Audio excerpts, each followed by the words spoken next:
Hello everyone, hope you're all doing great today.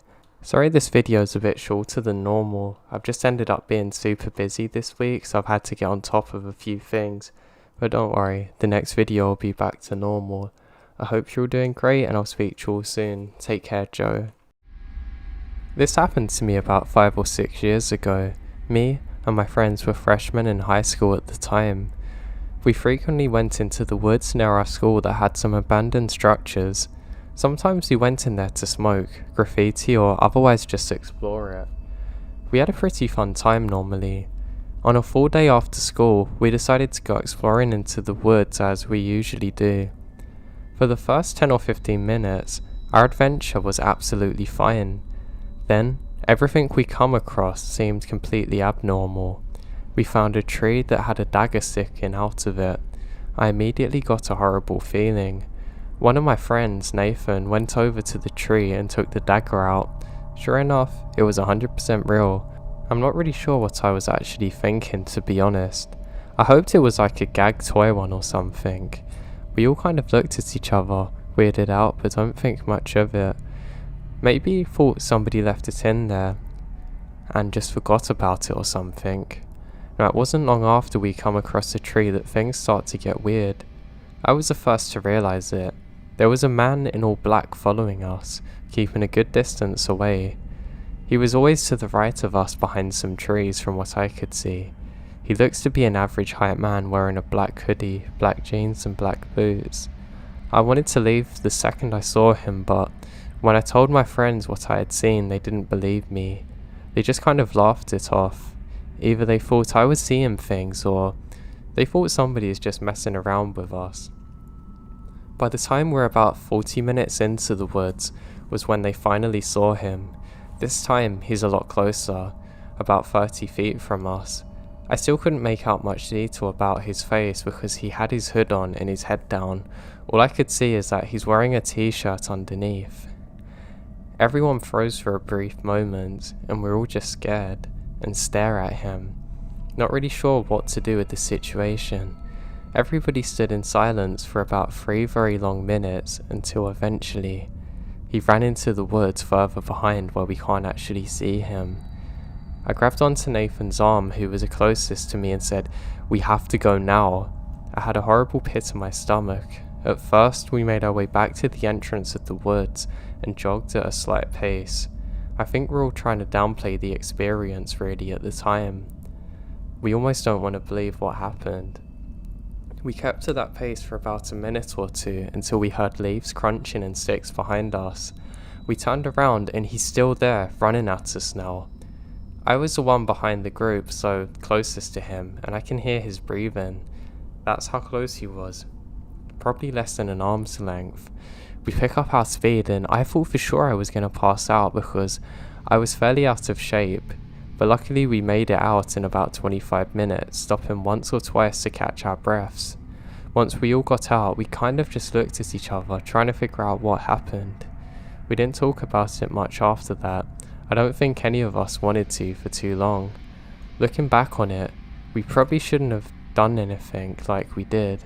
We should have probably reported it to the police immediately in case that man hurt anyone, but we didn't think to. I don't know if it was him who put the dagger in the tree or not, or why it was there, and honestly I don't really want to think about that. I don't want to know what his intentions were or why he was there. I'm just glad we made it out okay.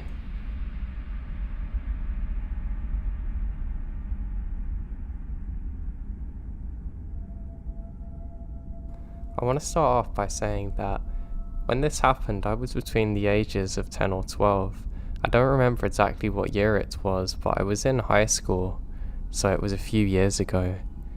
Now this is at my old apartment complex building. The parking lot was a circle. There was a staircase off the parking lot down to a cement platform where kids could play, down a sidewalk, and some other sports areas. There was a staircase off the grass/platform that led to a path into the woods. There was cracked asphalt that led through to the woods on the other side of the neighbourhood, which was regular single-family homes. Now one day, a man walked out of the woods and up both flights of stairs. He was wearing a full bodysuit, black Grim Reaper style cloak and making circles around the parking lot. My mum, who was a single mum, made the wise decision to not run any errands until he left.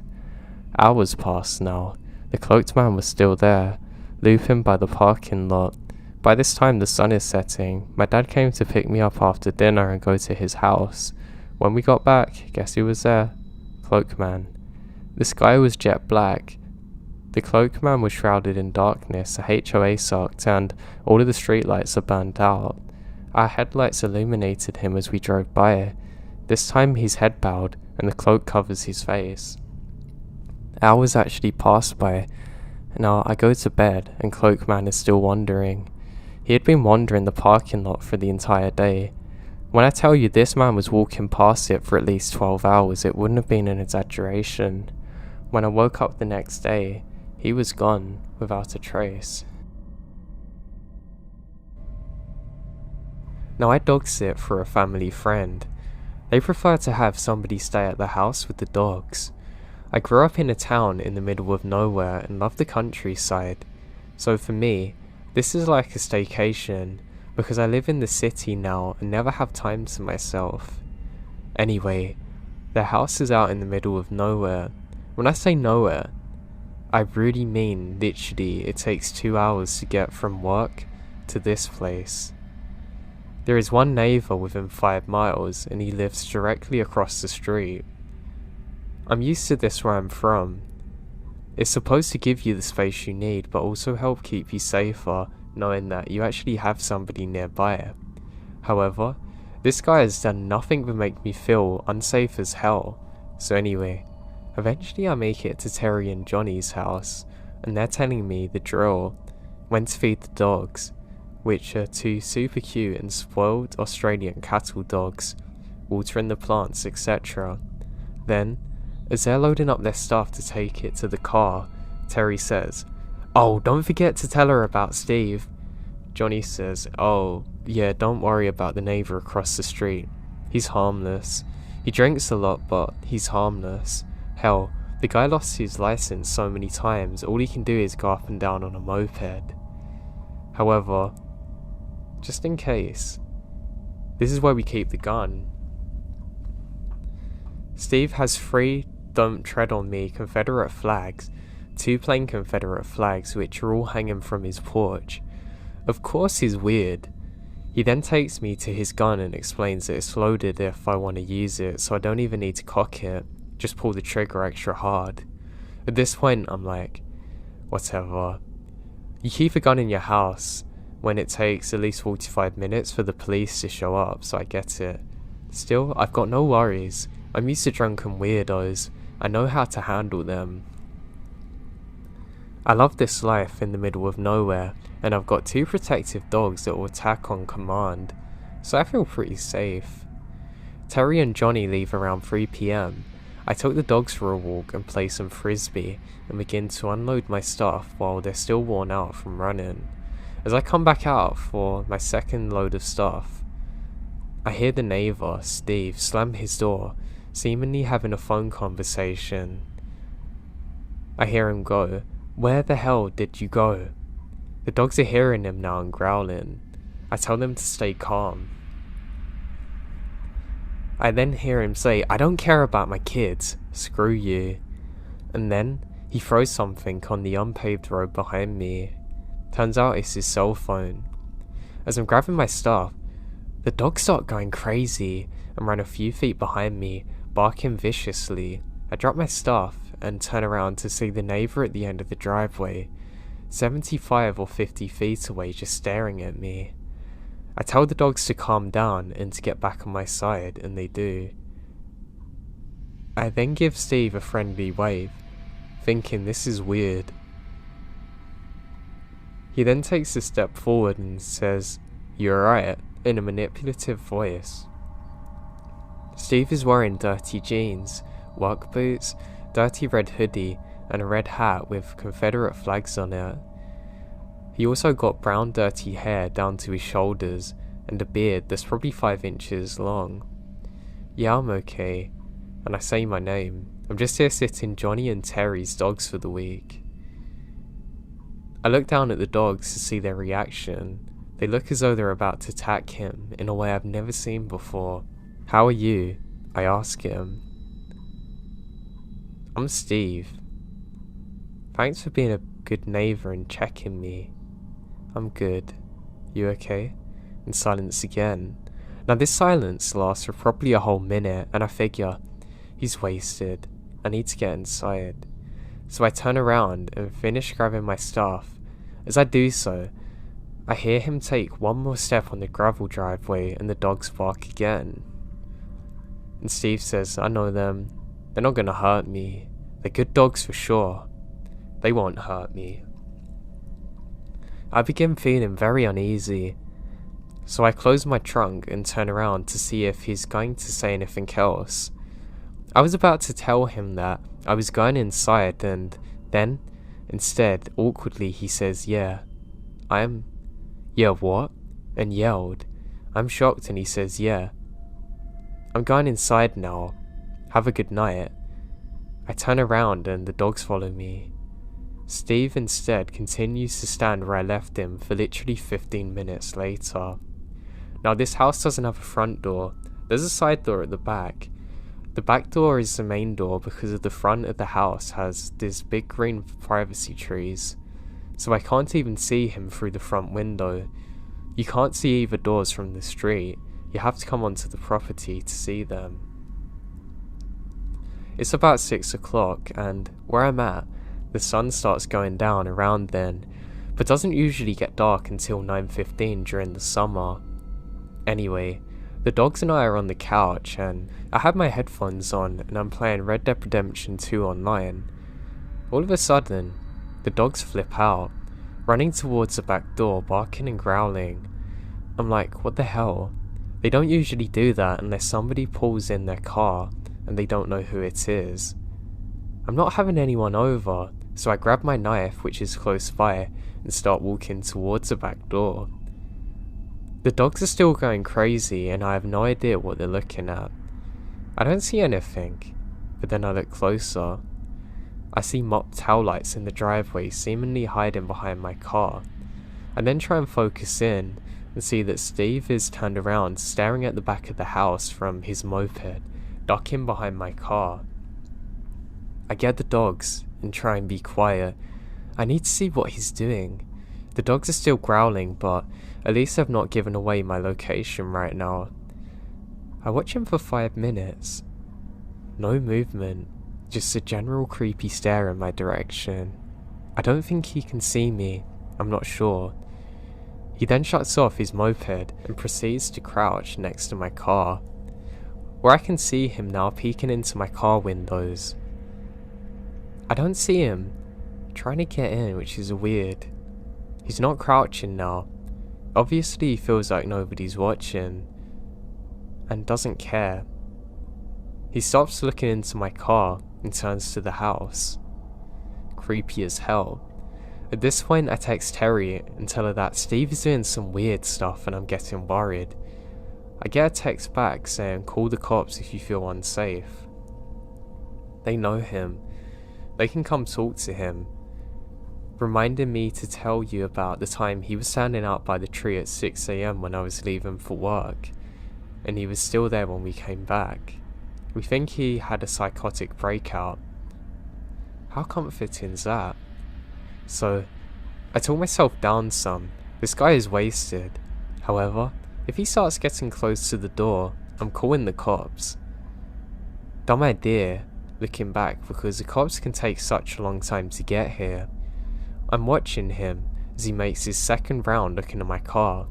He then gets on his moped and drives off, and he passes the window that faces the driveway. He sped up, trying to make it so I wouldn't see him if I were watching TV. Now it's like 8 PM. The dogs are going crazy again. I look out and now the moped is parked in plain view and he's standing on the walkway just 30 feet from the house, staring and talking to himself.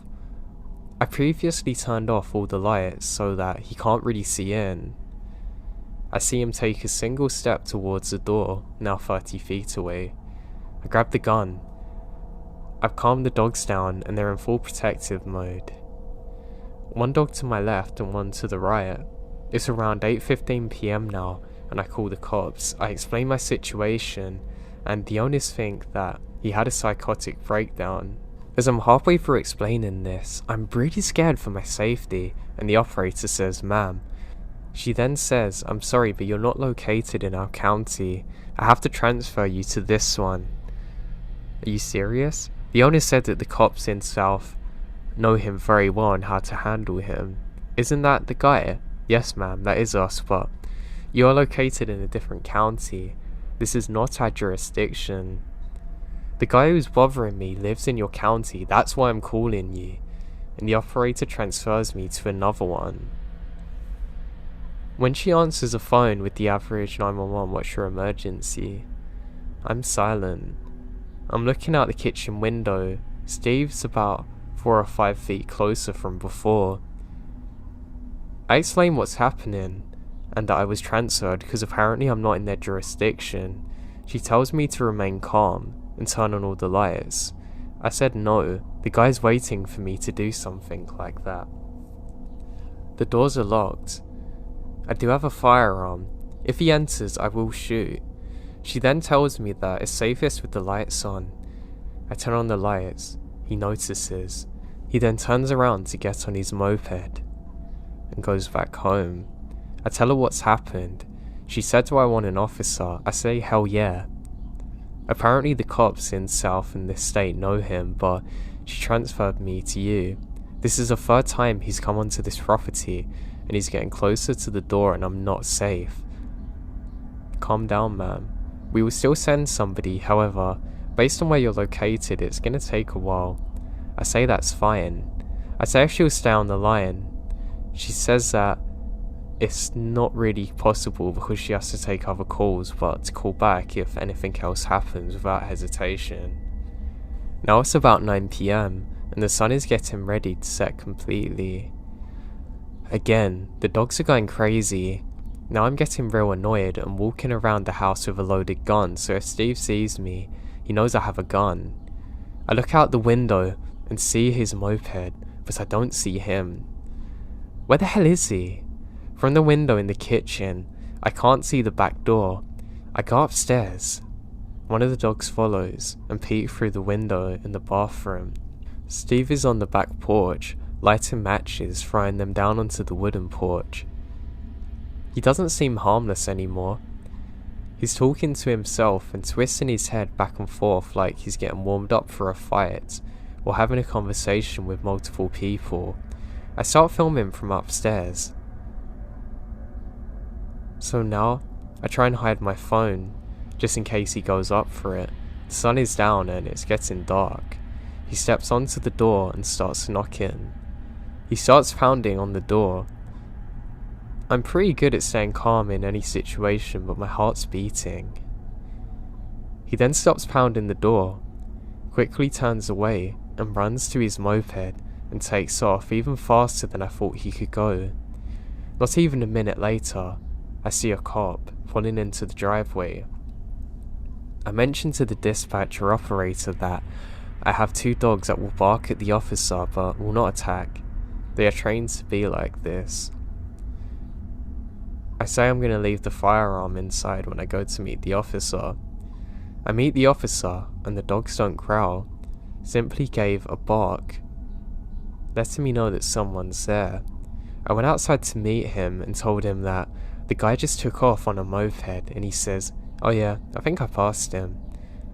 I explained that he is absolutely drunk or crazy and in his own world, and that normal people don't act this way. The cop basically shrugs off everything and says, "Well, are you gonna stay there the night?" I said no, I will leave the dogs overnight and come back in the morning. I ask him to stay while I pack up everything. I go inside, give the dogs lots of love and treats, and create what they need for the night. I take off and return the next day with my dad. My dad begins walking the perimeter to try and show him that the man is also staying here. Now, I'm a 24-year-old female. If you're wondering, then Steve wearing the same dirty hat and outfit while holding a 24 case of Budweisers, is standing at the end of the driveway again. I'm watching him from the front window.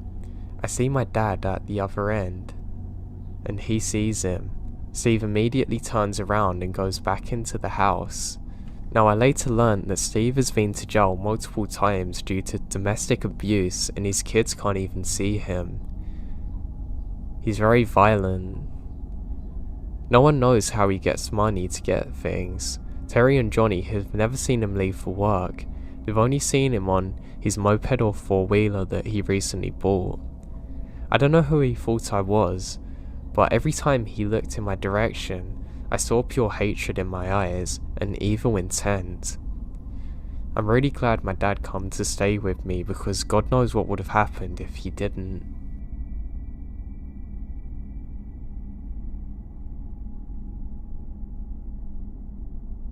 I've been staffed at a summer camp for 5 years now. A long-standing tradition is that some of the senior staffers will regularly sneak out during night to drive into town to hang out and generally be hooligans. Me and 4 other guys pushed a car around the bend from the parking lot to avoid waking up the adults, then hopped inside and headed towards the town. After a couple of hours of jokes, barge-up blasts from Taco Bell, and teaching one of our goons how to drive in an empty parking lot, we're driving down country roads, joking around listening to music. That is, until we turn down a random road and something immediately feels off. It's about 3:30 AM and we start down a hill, and suddenly the road goes from asphalt to gravel to dirt. We noticed an old rusted out boat trailer on its side, a bunch of old tools, rotting piles of wood, and a general mess. When we reach the bottom of the hill, there's a big shed with a garage door that's wide open, and another shed seemingly made out of plywood with a door creaked open. There's a light just shining through, flickering from a fuse box right outside. The mood in the car changed in an instant. For a moment, we're all sat in silence, watching the flickering light. No one said anything, but we could all tell that something doesn't feel right. Eventually, to ease the tension that we're all feeling, we start to make a joke, jeering at one of our friends to go and turn the light off or open the door. However, suddenly, the door opens. The mood immediately changes. Nobody said anything. For the next few moments, they're a blur, but I can assure you that it was the fastest and early 2000s Toyota Camry has ever went off a road. All 5 of us are completely silent for the drive back. Something about the aura of that place felt off. To this day, I imagine sitting in the front seat of the car, and I start getting an uneasy feeling in my stomach. Who was behind that door? Why were they there at almost 4 in the morning? Why couldn't I see anybody else around, and why did it feel so off?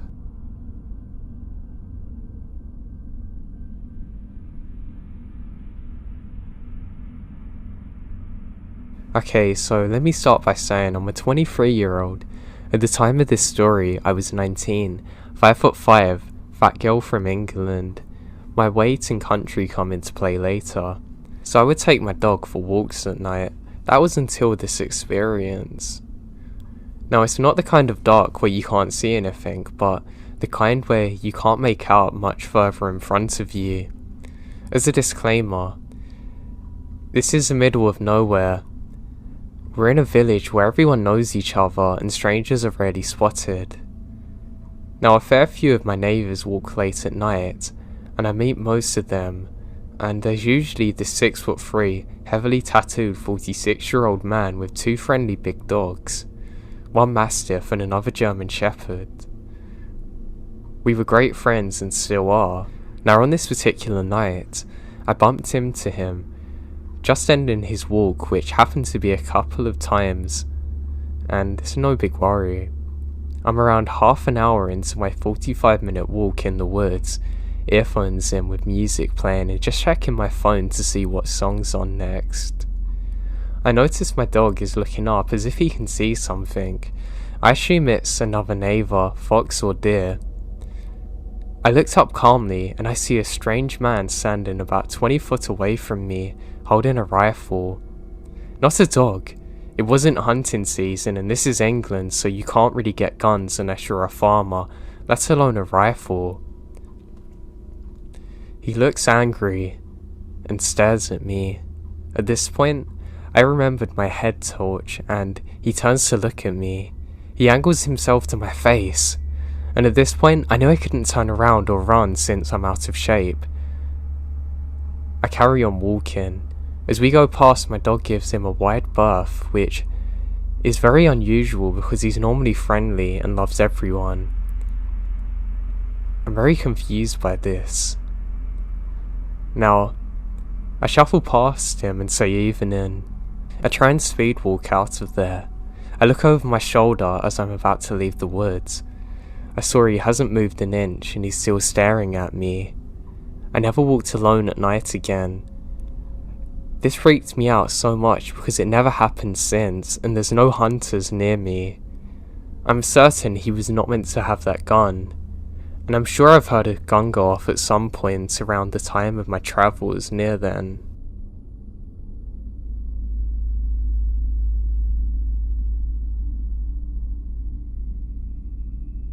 Back in the early 90s, I was a kid, around 13 at the time of the incident.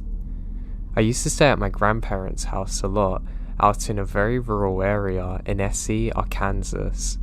When I say very rural, I mean it was a series of networked dirt roads to get to their house. The closest neighbours besides my aunt and uncle, who lived about a quarter of a mile off a dirt road, was a mile away. This was very backwards and isolated from the rest of civilization. The closest town was a 10-mile trip away. It's in the middle of farmland and mostly woods. They had lived up in this house since my mum was a child and had both grown up a ways down the dirt road. Anyway, there was a general store roughly 3 or 4 miles down the network of dirt roads. Now this is your typical country dirt road shop. It's run by an old lady and her husband, and its customers only consisted of people who lived out there. Now one day, my grandmother said to me if I wanted to walk to the general store and get some milk, eggs and a few other miscellaneous items. I said sure. She gave me some money and I headed on my way.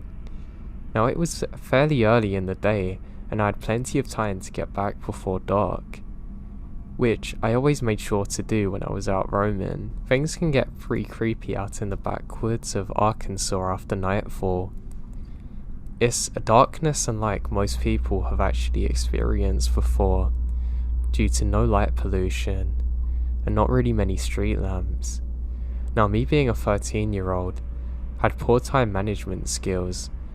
I stopped at the bottom of a hill next to the small wooden bridge you have to cross and messed around at the creek creating crawdads and such.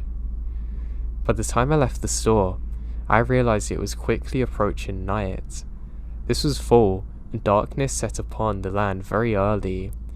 I didn't want to be walking these lonely roads, especially not through the woods, so I go as quick as I can. I'm running and sprinting as much as possible, but it's not enough. By the time I'd made it back to the bottom of the hill near the ridge, it's almost completely dark, and there was an eerie sort of glow brought about by a very bright, nearly full moon that was rising. At the top of the hill was a road that's perfectly straight and flat, with the woods on the left side and a large hill on the right. About half a mile up from the top of the hill is my grandparents' house, and you can see it from there. As I top the hill, I can see the faint glow of lights at their house. I'm starting to feel a little bit better now, but I'm still not feeling very good. The field on the right was somewhat illuminated by the glow of the moon, and my eyes have only just adjusted to the darkness. As I walk up the road, I hear something from the left, behind me on the wooded side of the road. It sounded like leaves being rustled. I turned around and see nothing at first, but then, as my eyes began to focus, I see something in the ditch, a black shadowy shape slowly moving towards me. At first I think it's a dog, but then I realise it's way too large to be one. And then I realise it wasn't actually walking on 4 legs, it was kind of crawling, like a person. I stare for a moment, out of sheer confusement, trying to figure out what I was seeing, and then a jolt of fear shudders me as it dawns on me. Whatever this thing was had been trying to sneak up on me for a while. At that exact moment, this thing stood upright out of the ditch on its 2 feet like a normal person. It had the shape of a human, but long arms, legs and such. It stood roughly 7 to 8 feet in height and was completely covered in black or maybe dark brown hair. Its face is dark in colour, and I can't really recall seeing much in the way of features. It was no bear, that's for certain, or any other kind of animal that I know for that matter.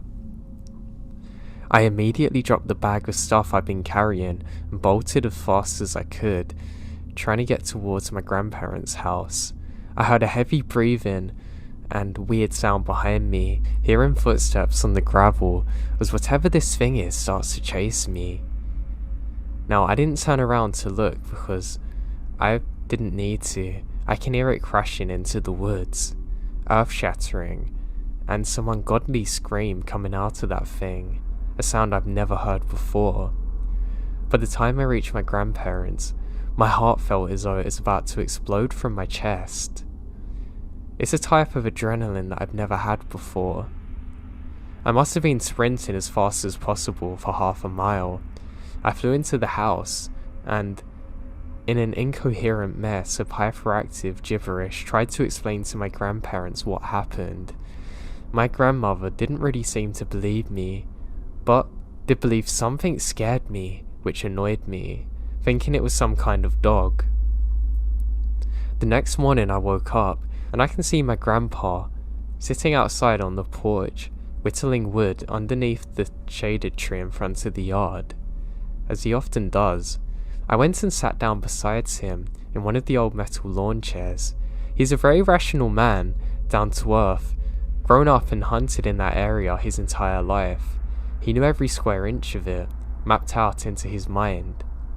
He knew every type of critter and creature that lived in the woods, what noises they made, where to find them and how to catch them, etc. I'd only been hunting with him for a couple of years, but had been going out into these woods with him since I was pretty young, going on walks and such. He had passed a lot of knowledge down to me during those adventures. I spoke to him about what happened, and told him I knew what I saw. I wasn't being over exaggerative, and it wasn't due to my imagination. I wasn't making it up. And it definitely wasn't a dog. He knew that I wasn't some dumb 13-year-old kid. He knew what I saw was real. He stopped whittling, looked me right in the eyes and said, "I know what you saw. I've seen it there before too. There's something out in them woods that people don't understand, and that's someone that you don't want to mess with." I remember those words very clearly to those days, because it gave me affirmation, but at the same time made me realise that whatever I'd seen was very real in existence, and beyond my understanding. My grandpa then went on to tell me that far back in the woods, there are some cliffs. At the bottom of these cliffs in a cave. He told me that that cave is where the creature lived. He once stumbled upon it a long time ago while hunting. He said he was standing on the top of the cliff looking at the creature fitting the same description, and it emerged and began to scream, throwing rocks at him. He said he took a shot at it, missed, and then this thing chased him. My grandpa was on top of the cliff, so in order to get back, he had to run a distance, but luckily he managed to put some good space between them. He said the whole way back home, he felt as though he was being watched, and kept hearing twigs snap behind him. He was certain that it was following him, stalking him. He made it home, and as he reached his front porch, he turns to look towards the trees, and he can see this thing peeking out behind a tree staring at him. Later that night, He said that my grandmother awoke in the early hours of morning to find large rocks being thrown at the house, as well as hearing an unholy sound screeching out of the creature. He said he could hear it walking around on the front porch, rattling the doorknobs, banging on the windows, and it sounded like it was muttering to itself in a low, deep voice. But it didn't sound like a normal language, just a bunch of gibberish. After a while, that thing went back to throwing some more rocks and howling. So my grandpa grabbed his shotgun and fired it off, and into the darkness where this thing's running into the woods. Now, he didn't know if he'd hit it or not. He said that was the last time he ever saw or heard from it. However, over the years, farmers would report cows being mutilated, or someone's hunting dog would go unexplainably missing, or somebody would have a story about some strange creature they'd seen. He said it only scared my grandmother beyond words, and she absolutely refused to talk about it ever or even acknowledge that it happened, which explains her acting weird about it when I told her. I know it's a pretty far-fetched story, but please believe me, this is true. And till this day, I've never actually spoken of it to anyone other than my grandpa.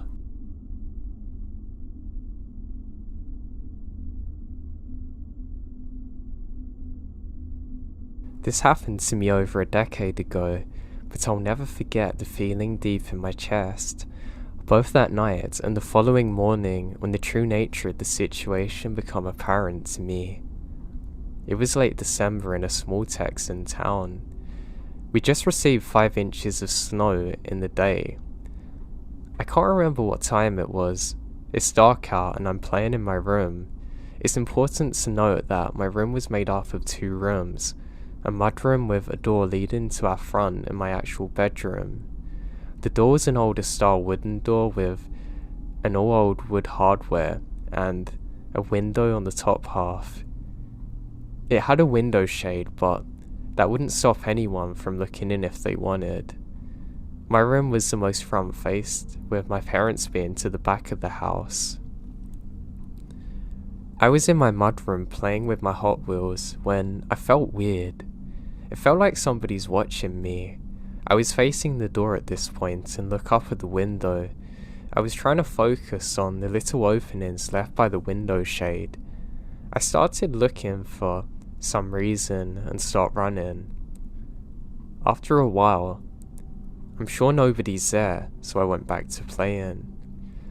A few minutes later, I get the feeling again. This time, I didn't look up at the door, but instead, I looked towards the window. I was just hoping that it's all in my head. Just then, the most terrifying thing happened. There was a noise at the door. The doorknob's being touched. I was still, facing the door, completely frozen at the sound of the metallic doorknob. I don't know why or how, but it was moving, slowly turning, testing the lock. I want to move, but I'm frozen. It was like somebody glued over every joint in my body.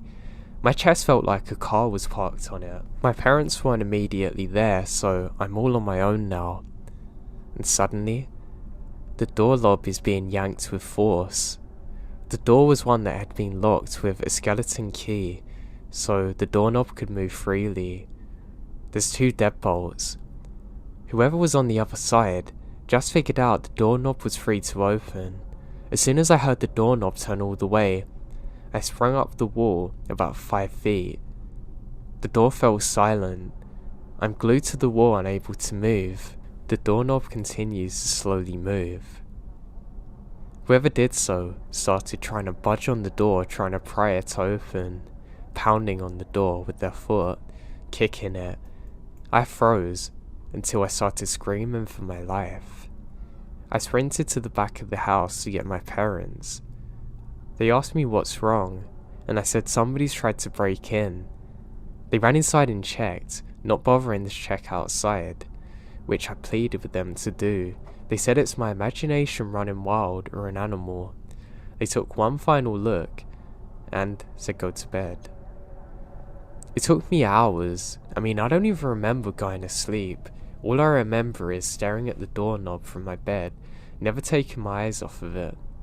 Suddenly, I woke up to my parents, who were obviously distressed and scared. My mum grabbed me by the shoulders, getting in front of me. She asked very sternly why I thought somebody tried to break in. When I say, they listen.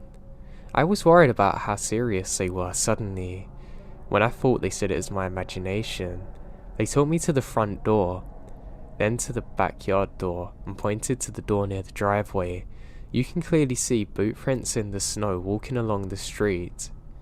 Through our yard and straight to the window, then my mudroom door. This is where I'd been playing the night prior. The police showed up and took a report, but nothing ever come of it. I was never able to sleep well in that house again. I can never forget what it felt like as a child going through this and to have my parents not believe me. I'm just glad I wasn't home alone, and thank God for the deadbolts.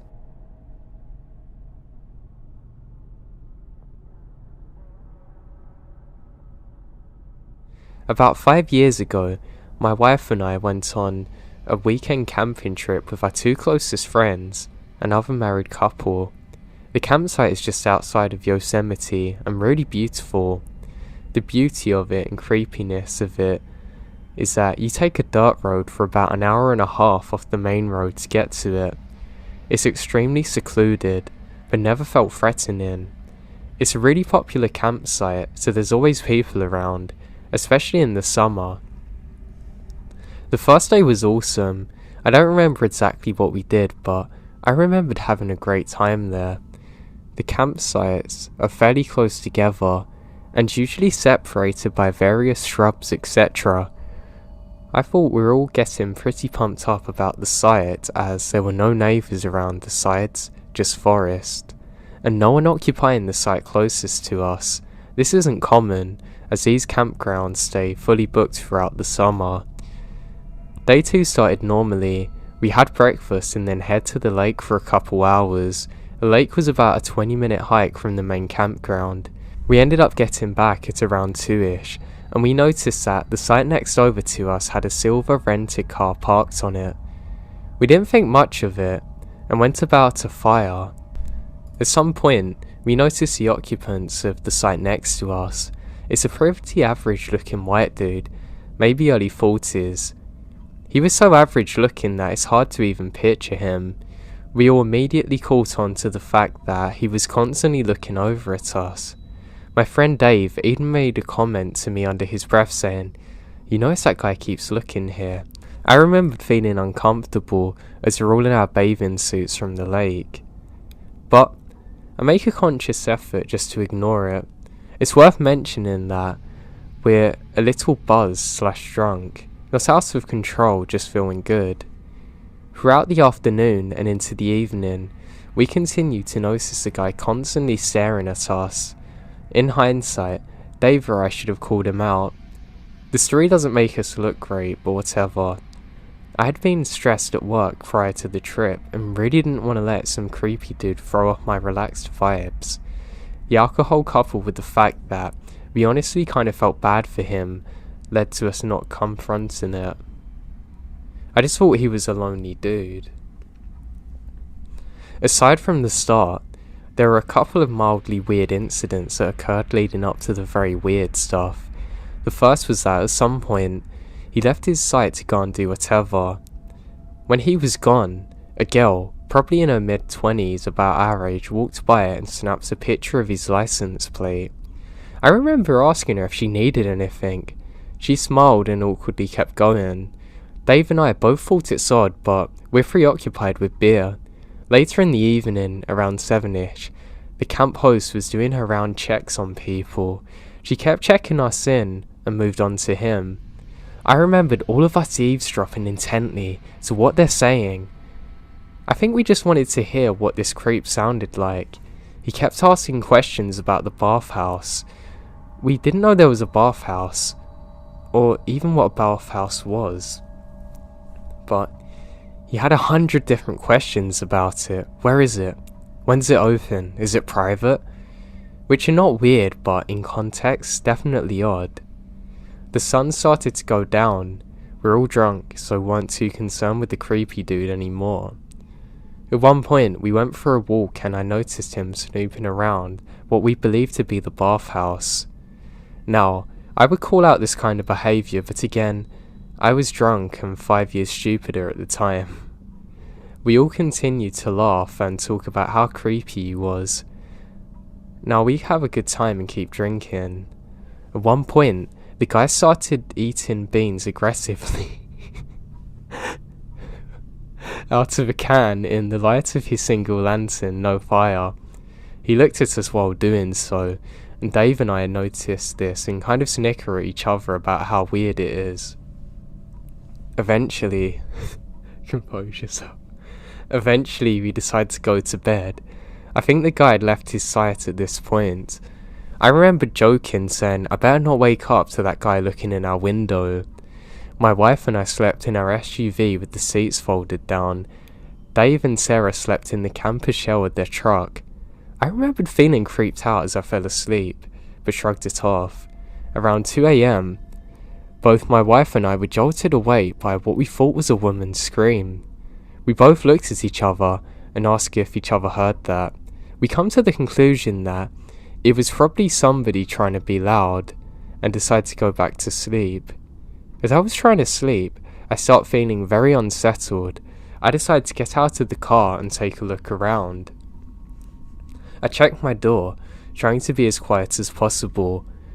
I'd gotten about one leg out of the car when I heard faint but direct whispering coming from Dave and Sarah's camper shell about 4 feet away. I froze and then heard it again. I eventually realised that they were trying to tell me something. I whispered, "What?" And I heard Dave say, "Can you hear that? Start your car." I instantly realised that something is wrong, so rather than ask questions, I climbed back into my car and started it right away. Dave and Sarah busted out of the back of the camper and frantically jumped into my car. They tell me drive. They were too freaked out to even explain anything. Eventually I pulled over, figuring we're far enough away from whatever had freaked them out. Now finally, Sarah calmed down enough to tell us what happened. As she put it, she was woken by a light coming from a creepy dude's campsite. Apparently, he had lanterns and flashlights to spotlight himself, naked, staring in our direction. It gets weirder. At some point, he turns off the lights and tries to signal across to us. I'm talking like Morse code or something. Across the ravine, an old RV begins using its headlights to signal back. Dave is awake now. I questioned them on this detail, and they're both very clear they were communicating. Keep in mind, it's absolutely pitch black out. After a few minutes, they heard footsteps around their car, followed by a hard tap on the window. This is what caused Sarah to scream, hence waking me up. At this point, I decided we need to call the police. The problem was, there was absolutely zero cell service at the campsite. Furthermore, it was about an hour and a half up an old camp service road that was already very remote. So leaving at night wasn't an option. We decided the best course of action was to alert the camp host. We drove around and eventually found the trailer she lived in. She was understandably confused to be woken up at 3:30 in the morning, but was responsive. She mentioned that the guy was really weird when she even checked him in, and she called the police on her satellite phone. Apparently, there was a massive wildfire burning that weekend, and the police can't even send anyone until sunrise. The camp host said there wasn't really anything she could do beyond that. It really sucked to hear that. Now, I don't know what we can do, not to mention there's still that guy in the RV. One more thing really weird happened. At around 4 a.m, we're all sitting in my car when a man in a hood walked right up to the window, and the second I noticed him, I turned on my engine and headlights. I'm not kidding you, he bolted off into the trees. We all sat in my car until sunrise, once the light was out. We went back to the site to pack up our things. His car was there with blankets hung in all the windows. The whole thing just felt gross and we wanted to get out of there, so quickly leave. After a couple of hours we left. I get a call from the police.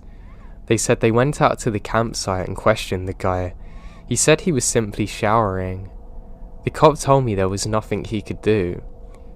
It was our words against his. He questioned the RV people. They said they didn't know anything, but he mentioned a quote, "A very rude camper screamed in the middle of the night. The whole experience with the police is frustrating." I tried following up. I even tried getting help from a family member who's a sheriff, but even he said there wasn't anything they could do unless that particular police chief really wanted to investigate. So there's my story. I learned a lesson about being polite when somebody's making you feel uncomfortable. Nowadays, I'm much more aggressive with crazy people. I also know it's not easy to hear this story and wonder why Dave or myself didn't just confront the guy, especially when he's literally naked near us. I don't know. I wish I had more courage, but honestly, it's really scary in the moment and you have no idea what their potential is. I'm okay admitting that. Clearly we were dealing with a very messed up person who had accomplices. I can only imagine their end goal. I hate to think of it. I just wish the police could have acted better.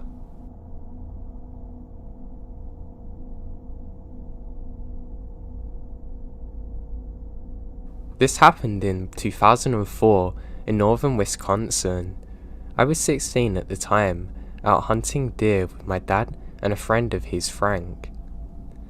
Now, I do remember this day like it was yesterday. My dad and I had a few different stands over in an area of maybe about 3/4 square mile. He had been hunting there for at least 10 years, and I'd been going with him since I was 5, up until I was about 12, which is the legal age to hunt with a rifle. This particular morning, we walked to my first stand. It's about 5 in the morning, so pretty dark out. I got situated and my dad and Frank went off to our other 2 stands over a ridge, maybe another 600 yards off. Sitting there in the dark is always eerie. Now not long after they left, I see a flashlight off in the direction that they left. It's always eerie in these situations. It's roughly 200 yards away now, moving in my direction. I figure they forgot something from the truck or I don't know, so I decide to radio to see what they're doing. We're sitting in the stand. Frank's about to head to another one. He says, obviously this flashlight is somebody else. Now this isn't super uncommon, and isn't really a big deal. The woods get crowded sometimes, and there is a spot to park in that general direction. I turn on my light so the other person knows I'm here. I ended up dozing off though, as it's pretty dark out.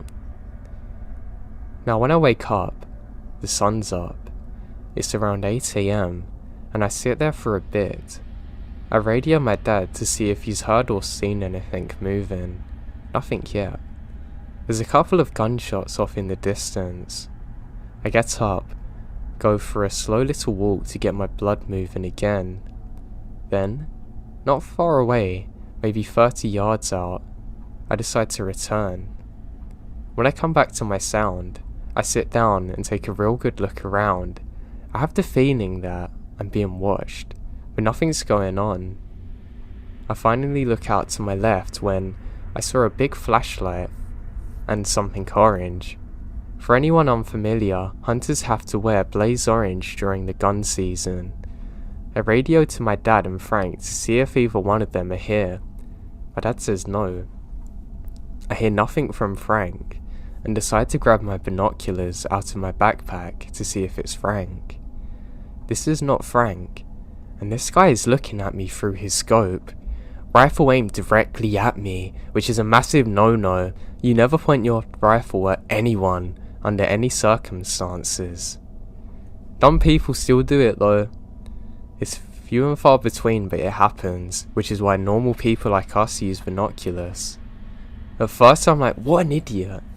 Thing is, even with me looking at him, he doesn't point the gun down. Now I'm starting to panic, thinking that he might shoot me. I slowly grab my rifle, get up, and stay behind as many trees as I can, and walk down a little path to the side of my stand. My stand is on this kind of little knot. It's on the side of a much larger hill. I radio to my dad and tell him what's up. He says sit tight and stay out of sight. Obviously, as a 16-year-old, I can't do that and keep looking. Every time I look, he's aiming at me.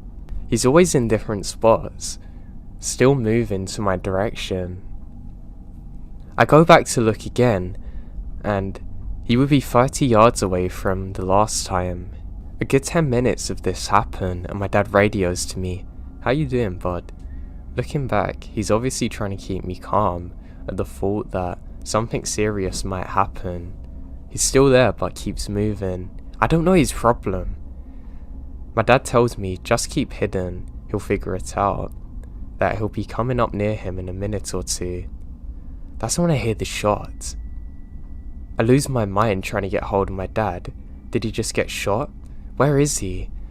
Did he have to shoot this guy? What's going on?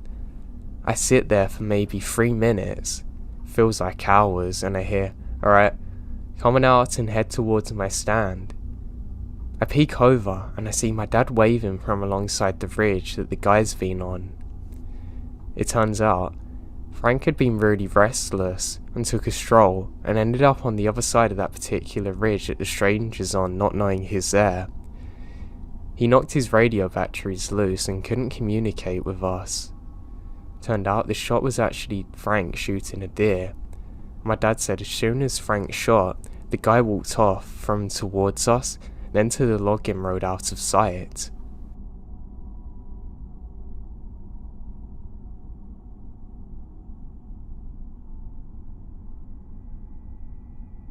I was driving late at night on the I-90 between Deer Lodge and Missoula, MT.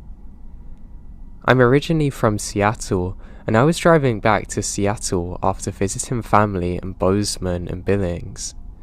The stretch of freeway between Deer Lodge and Missoula has some weird small mountain towns along either side.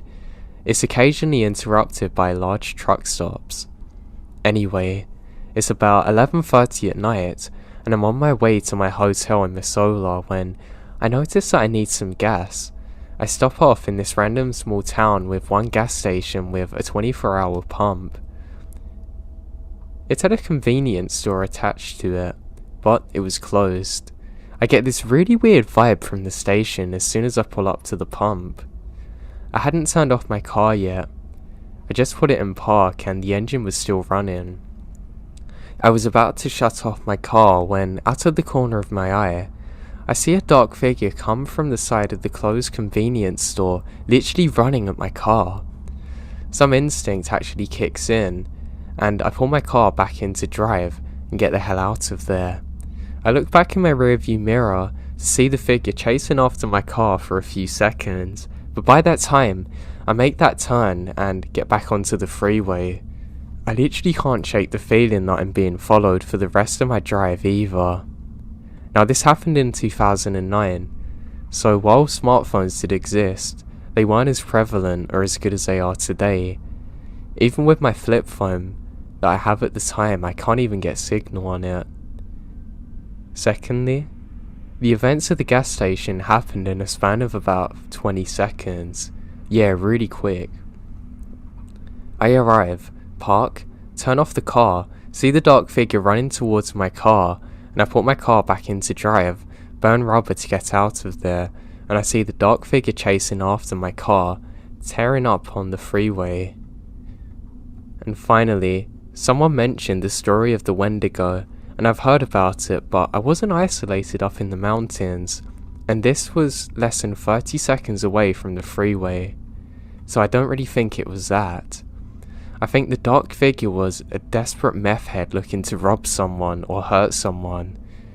After you've driven hundreds of miles, your brain doesn't really think straight, but I don't know what it could have been. All I know is that it terrified me, and I still think about it to this day.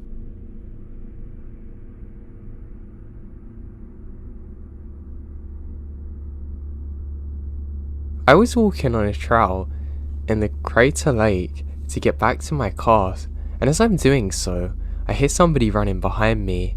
I look, and it's an older man by himself. I quicken my pace as the sun is setting, and it would soon be dark.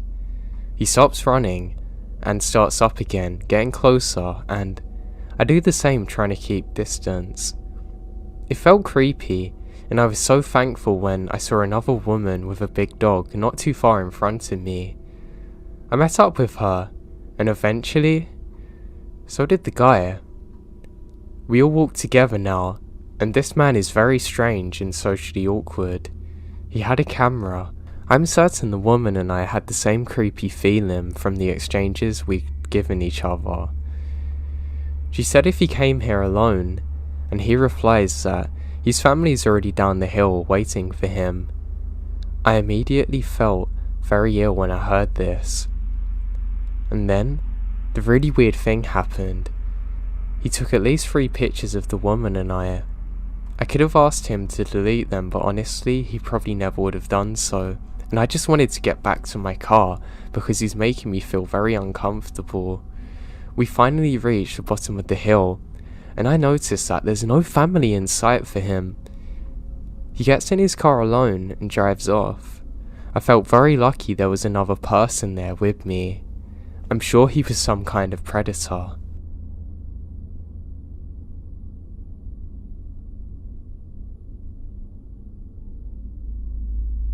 So I went on a backcamping trip in some youth program in North Cascades near Seattle. One of us got hurt from falling on a rock on our way to the base camp, so I had to help carry him back to the trailhead while being accompanied by one of the leaders. On the way back, we came across another young hiker, a woman. We talked as we're kind of taking a rest. She said she was going to summit one of the peaks on the trail later. The problem is, that's about 8 hours away, and she only has a light backpack. Now the next day, back at base camp, helicopters swarmed, and men were dropping. It was like a movie. I was taken back. Little did I know, there was a huge search and rescue looking for the same woman I interacted with just hours before. For 3 days every night, all I would hear was the distant calls of men yelling out her name, echoing off the basin walls in an endless search. I remembered hearing it was supposed to be a suicide, that she was a seasoned hiker, yet she didn't pack properly enough. It didn't make sense. Perhaps she just wanted to go a little bit further than stay. I remembered after I flew home I would never stop thinking of her, and I never stopped. I still look her up, just to see that she is never found, that she's not with her family, and I hate that. You just have to be really careful when you're hiking.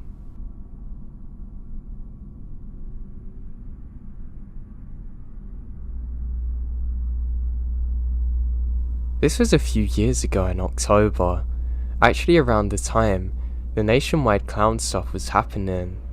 It's hunting season, and I'm driving to a town north of where I live to meet my dad and ride with him in his truck. It's about 4 AM. Now when I pull off the freeway, I'm waiting for the light to turn green when I see a dude cross the road. Totally normal.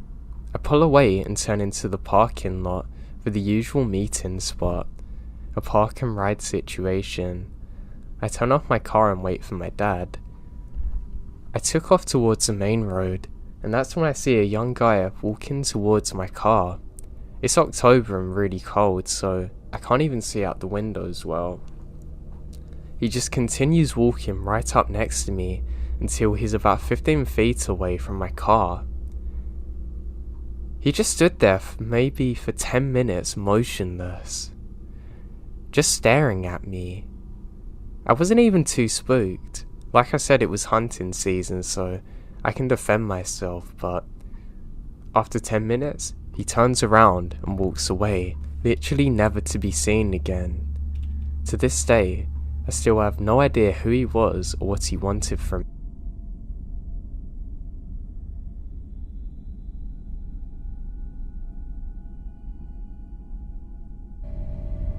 I guess I'll dive right into what happened and not bore you with the unimportant details.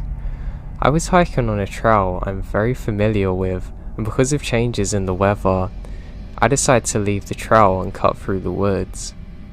I wanted to try and get to my car before the downpour, and I knew this area like the back of my hand. Before I knew it, I felt very strange and disorientated. Nothing appears familiar.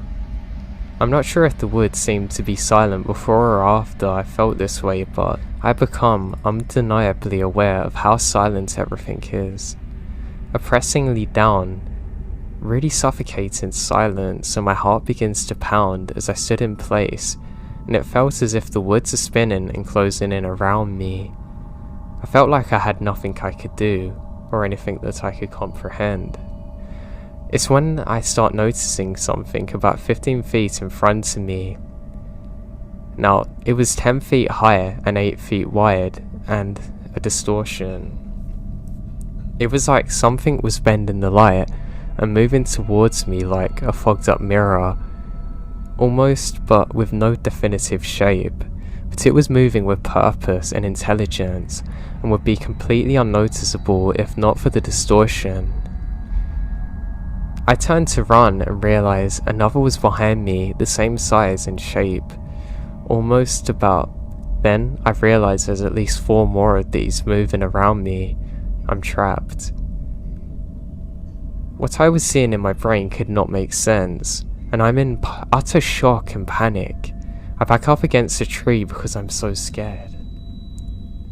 I curl up into a fetal position, pull my hands over my ears because they began ringing, and it's a deafening sound. I closed my eyes as these intelligent cloaked things moving around me. I saw a white flash, like what happens if you've ever hit something very hard or been punched well. My ears were ringing, and I see flashes, then nothing. I woke up to the rain falling on me. Hours have passed. Everything was normal and I knew where I was. I gather myself, check for injuries and realise I'm completely fine, and drive home. I can't make sense of what happened. I've googled similar events but not found anything like what happened to me. I stumbled across stealth cloaking technologies used by the military, and the technology is primitive compared to what I saw. And there was, something very organic about what I saw. Now, I don't know if anyone's experienced something similar to me, but I need answers. Update. It's really hard to answer everyone individually, but I'm definitely going to be seeing the doctor tomorrow, but I have no history of seizures or other health issues. I'm in my 20s and fairly fit and sound of mind, but I want to make sure. Now, the headaches and blurry vision have only been an issue since the incident. I've never had migraines before, and these things had no definitive shape to them, and they were very large and moving with purpose and intelligence. Now I could smell something which I thought was my brain frying from how loud the sound was and how intense the situation was. Now I crouched down with my head in my hands, kneeling in the fetal position out of fear and panic before I blacked out. When I closed my eyes, I can see they're less than 5 feet away from me. I can smell a sulfuric metal type smell. Then the flash occurred that was blinding, and I woke up afterwards. I was considerably dry even though it was drizzling when this occurred, and when I woke up, I realised 4 hours had passed and it was raining heavy, but I was pretty much dry, and I can't explain it, but there was some sound during all of this. I won't lie, I'm shook up and freaked out. I'm trying to make a rational assumption out of what happened, but I really can't.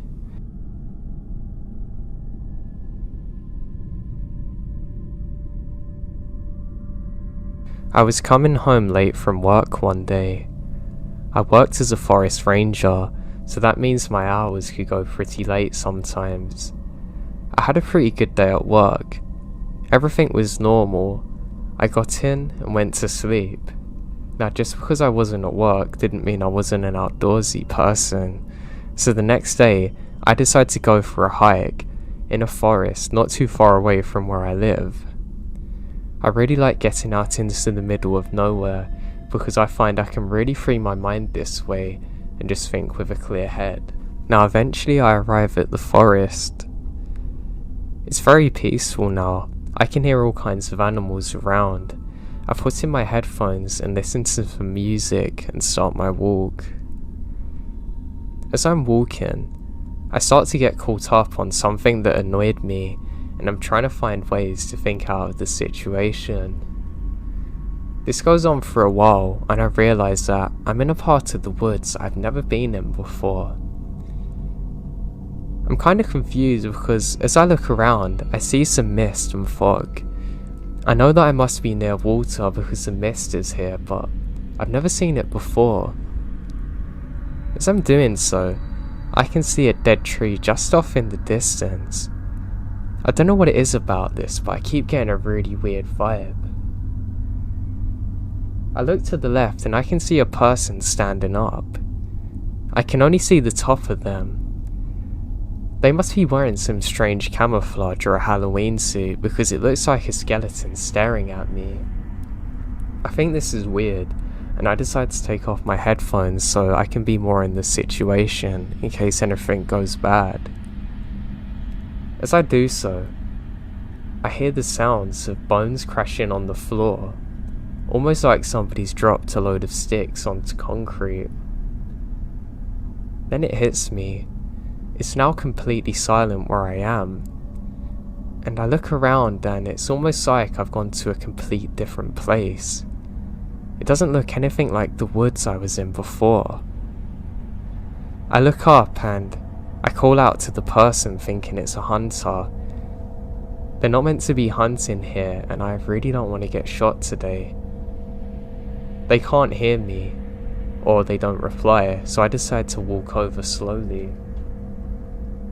I turn on my flashlight on my phone so they can see me coming. Again, I really don't want them to mistake me for an animal, but I have an orange coat on, so there shouldn't be a problem with that. I start explaining that I'm an off-duty park ranger and there's no problems here, just to let them know that I'm here. It's something I don't realise till afterwards, but it was completely silent in this moment, and the fog seems to be picking up. It was crazy thinking of it now. It was almost like I entered a movie scene of a strange limbo land where there's no heaven or earth or anything. You're just kind of in a barren wasteland. It's really creepy. I walk up towards where I last saw the person and I realise that they're long gone. But they've left something behind. I think it's a backpack, but I can't tell next to the sticks. As I approach, I get a horrible smell of sulphur. It's almost like a metallic smell, it's very hard to describe. I then see something on the ground that appears to be a large white rock, followed by other sticks. I'm very confused on exactly what this is. I turn it over using only my foot, and my heart drops. These are human remains. Not a fresh body by any chance. It looks like ancient bones, just sitting in a pile. My palms begin to sweat and it hits me that I saw this thing standing just a few seconds earlier before I looked down at my phone. In a heartbeat, I turn round and start sprinting in the opposite direction. The smell of sulphur still seems to be following me. I keep on sprinting through the woods and I don't even bother looking back. Through the grace of God, I find a path that I knew, which I never really travel along, and I keep on running for what felt like hours. I continue on this path and I glance back for a second and catch my breath. The craziest thing is I can't see any fog now, and the sound has all returned. Within less than a minute, I'm already sprinting back to my car, weeping as I'm driving back home. I haven't told this story to anyone, and I've never went back there again since. I have no idea what kind of limbo land I entered, or what that thing was. I just know that I never want to encounter it again.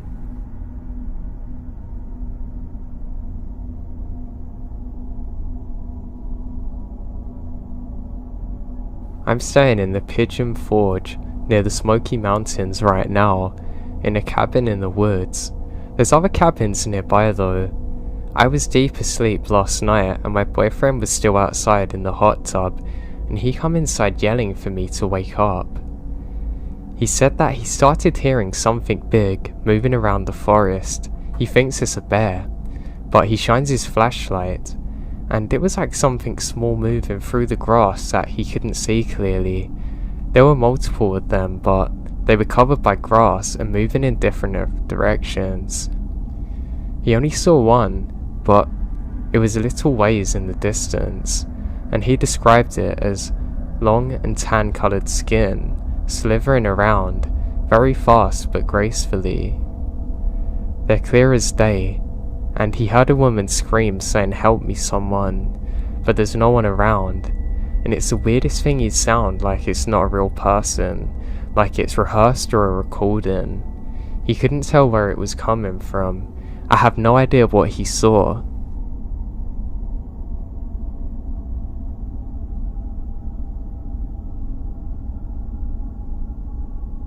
So for a bit of context, I live in northwestern Georgia, US. I'm in the middle of nowhere, on a weird off-on-its-own cul-de-sac with houses only on one side and the woods around it. Other than the cul-de-sac, houses are over 100 yards away from each other. The woods are thick, beginning about 30 foot away from our house. The area is not known to have any bears, no wolves or coyotes, and our coyotes are really small and shy, like the deer. I even contacted our local DFW, and they said there's never been anything bigger than a coyote or wolf out here. I take the dogs out in the yard to pee about 2 to 3 times after dark. I put them on a split leash, and normally wander around the yard for a bit to let them find a spot, but that's come to an end, and I don't dare step off the patio now. For the past few weeks, my dogs have been acting really odd when it comes to going out at night. They want to go out front, but since my landlord doesn't want me to let them ruin the front lawn, I have to drag them to the back door, and they refuse to step out most times, especially my younger dog. They want to stay close to the house and are always very alert. They will lunge towards the woods at random, starting to bark like crazy. I would normally call this off as just wildlife, but it's been getting really weird. And normally, if there is something like a rabbit, they're very easily shushed and redirected. I've heard whatever it is walking right on the edge of the woods. It doesn't have the typical 4-beat walk of a 4-legged animal, and it's not scared of my dogs. I can hear its heavy breathing and the leaves crunch as it moves. It's not scared of dogs at all, or me shouting, and it doesn't have to leave. It's always there by 9 PM. It'll be there at midnight, then it'll be there at 2 AM, always at the very edge of the woods, and I can feel a difference myself. Even when I go out alone. I had to grab a patio chair the other day for example. It's almost like I can feel when it's there. I'm normally very relaxed in my yard, even at night, but I'll get that back shuddering feeling that I have to get out of there. Now, my dogs go crazy when inside, seemingly at random, standing at the windows barking out to the woods. I've been out there during the day, looking for things like fur scraps, stag or claw marks, but nothing ever turns up, not even footprints. I've been trying to really find what this can be, but I always end up going in circles with this. As an immigrant, I'm not knowledgeable on local stuff like folklore, but I know this scares the holy hell out of me, so I'm wondering if anyone has an idea what this could be.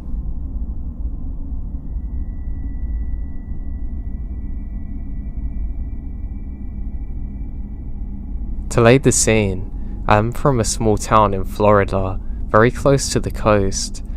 It's a commuter town, and it's usually pretty quiet at night, but since the state shut down, people haven't been so eager to get home and go to bed so they can get to work in the morning. But I work in the service, and still work just as much as though nothing had happened. I see a lot more people out at night having parties or driving around at weird hours. So one night, my dad picked me up from a closing shift. We decided to take the back roads to get back, because it's faster. It's still fairly inhabited, with houses and a church and a high school on the way, but it's poorly lit. It was an uneventful ride. We're just going like normal, talking, catching up on the last hour or two of my day, until we made it to the final turn onto a stretch of road besides the church. In the middle of the road was a creature, and physically it's very large. It was covered in thick black fur, and for reference on the size, my dad drives a 2005 Dodge Ram. The headlights just reach his shoulders and it has skinny legs.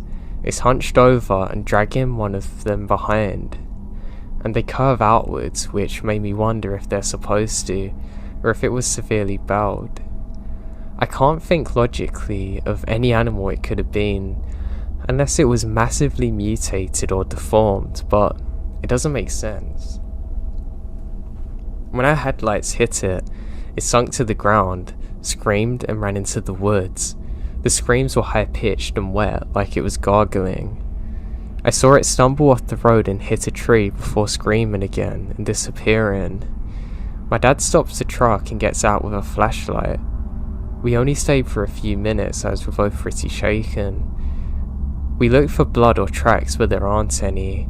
But what I remembered is still how weird it was seeing the side of the road and the truck covered in white sand, even though we're not close to the beach. We got back in our truck and went home, and my dad refuses to talk about what we saw that day. I have no idea what I saw.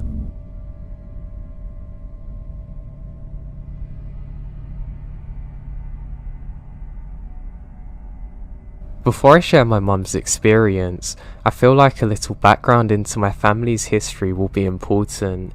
We're from a small town in Arizona. I was born there, but I lived in the city since I was 5 years old. My parents were born and raised there, as were their parents. The town has a slew of paranormal activity, maybe having something to do with it being an old outpost of some port for Spanish soldiers during the war. I don't honestly know which one. It was several hundreds of years ago. There are rumours of witchcraft, and many witches live in there even to this day. It has a cemetery on a hill that is so old, it's been condemned. You can literally fall through the ground and through an old coffin if you venture there, and the graves are so old that the remains are piles of rocks. There are no makers of any kind except for a few splintered across rotten wooded crosses. The house that my great-grandparents lived on was built sometime in between the mid-1800s. My mum grew up in the house next door. Many relics from the war have been discovered in this town, and when my mum was a preteen, she says her neighbours, who are extremely poor, discovered a chest of Spanish coins, both gold and silver, while digging a new septic tank. They become very wealthy overnight and moved away, but according to my mum, the family's still very well off. My family has somewhat of a dark history on my mum's side. After her grandparents both died, her mum was cleaning out their house when they discovered 2 voodoo-type dolls that they believed were responsible for her parents' deaths. That, however, is a story for another day. I'm just going to try and give you a bit of background info, and that was it. So, my mum's always been ultra sensitive. Her intuition is almost always spot on. She has spent her life hearing and seeing apparitions and spirits, even from a young age. She also dreams about all sorts. Some of them about people who have already died, some predicting death, other significant events in her life. She passed some of these traits on to me, and she says I am also sensitive based on my dreams and experiences. But that's another story for another day. She has told me several times of a dream that she had while spending the night at her grandparents' home. Now I'm retelling this by memory. She said that There was something significant about that day or night that she can remember. She was about 13 years old at the time. She went to bed around 9, which was normal, after helping clean up the kitchen after dinner.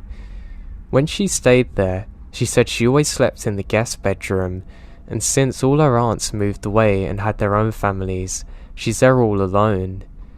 The dream started as if she had just woken up in a strange place. She said that immediately, a pungent musty smell hit her nostrils, and it was so dark that she could hardly see her own hand in front of her. When she lifted her hand to look at it, she noticed the sounds of a chain rattling, and felt something cold and heavy on her wrists. After feeling them, she realizes these are thick shackles, and they're attached to the wall behind her, so her movement's limited. She said she started to feel the rest of her body, and said she didn't like it and didn't feel as though she was herself. She's extremely thin, can see her ribs sticking out, and she wasn't clothed. Her hair was cut very short and uneven, from what she could feel. Her face felt very thin too. Her cheekbones were sticking out. She noticed that she could faintly hear the sound of a man's voice and the sounds of horses, but it was far from where she was. It smelt dank and faintly like horses' manure. The floor was dirty. The floor felt hard like clay or concrete, and she started telling herself that it's just a dream, but she couldn't escape how real it felt. The smell, the sounds, the weight of the shackles and chains. About that time she started to hear some of the other chains rattling close by, as if there were others chained up around her. She could actually hear them cry and whimper, but not really understand words. At that point, a feeling of complete terror hit her, like she knew she could never escape or be rescued and would die there. She starts to look around and said she couldn't see anything besides her in front of her. But when she looked up, she could see there's a small window or opening about 2 feet by 2 feet, and it had 4 or 5 vertical bars on it. It must have been about 50 feet up from the floor, so there was no way she could reach it or look out of it. She realized that there were voices and the sounds of horses coming. She starts to panic and pulls at the chains, tugging at the shackles but to no avail. Neither would budge. She was trapped there with no way out. At this point she told herself that she had to be dreaming, and tried everything she could to wake herself up. She bit her hands and pinched herself, even slapping herself, and nothing would wake her up. After what felt like hours, she sort of just bowed her head off and laid down crying to sleep. When she woke up, it's the next morning and the sun's shining. She woke up in bed, the same one she fell asleep in, at her grandparents' home. When she opened her eyes, her cheeks and pillow were wet with tears. Her heart was pounding out of her chest. She said that she still felt that horrible panic for several minutes after. She immediately got up and went to her grandparents' room. Now it's early, but they're already awake. She proceeded to tell them everything about the dream in detail. Her grandpa, whom she is very close to, hugged her to comfort her, reassuring her that she had a nightmare and everything's okay, and she just had a vivid imagination. She went home later and told her mum. She told her the same thing, it's her imagination. It took a few days to get over it, but she eventually forgets about the dream, and didn't even think about it until years later. As I mentioned before, my great-grandparents' house that they lived in and died in was really old. Growing up in it, it always needed some kind of repairs. The roof and the walls are always being worked on. My mum said she is pregnant with me when she's about 23, when the floor needed to be redone, and it's no easy job. The entire floor needed to be torn out. Now around this time, both of my grandparents had passed away. Her parents lived in the home. My uncle and a couple of cousins were skilled carpenters, and they decided to do the job. My grandparents and my 2 uncles had moved out for about a week in order to get on with the repairs. This is the part that freaks me out to this day though. My grandma said the floor had never been redone up to this point, so she doesn't know when the original floor was made. What they did find, however, has remained a family secret for 40 years, but to this day nobody speaks of it. When the floor was completely torn out, my uncle expected to find dirt underneath. Instead, it looks like a boarded up cellar. It was empty, but there is nothing in the opening in the corner that resembled a shaft of sorts. The cellar floor was made of some type of old wood that's rotted, so they decided to tear it up as well. There wasn't dirt under the floor either, but another room. Apparently there's 4 floors underneath in total. All of them are pretty empty, besides some old saddles and horses' shoes. And some old wine bottles, that sort of thing. But on the very last level, deep underground, there was a room with a dirt floor, with shackles on the walls and some skeletons bound. There are actual bodies underneath the house. According to my mum, my uncles and cousins get really spooked, realising what they've covered up. They don't want to disturb the bodies, so they build a new floor and don't even speak about it. When word reached my mum of what had been found, she immediately thinks of her dream. She knew what she experienced and that it must be linked to that. As for the house, it's still there. It is actually occupied by my grandma, well, at least up until she passed, back in 2014. The property still belongs to the family, but the house has been condemned as the roof caved in a couple of years ago. All I know is that if ever who inherits a house tears it down, they're going to be in for a really big surprise.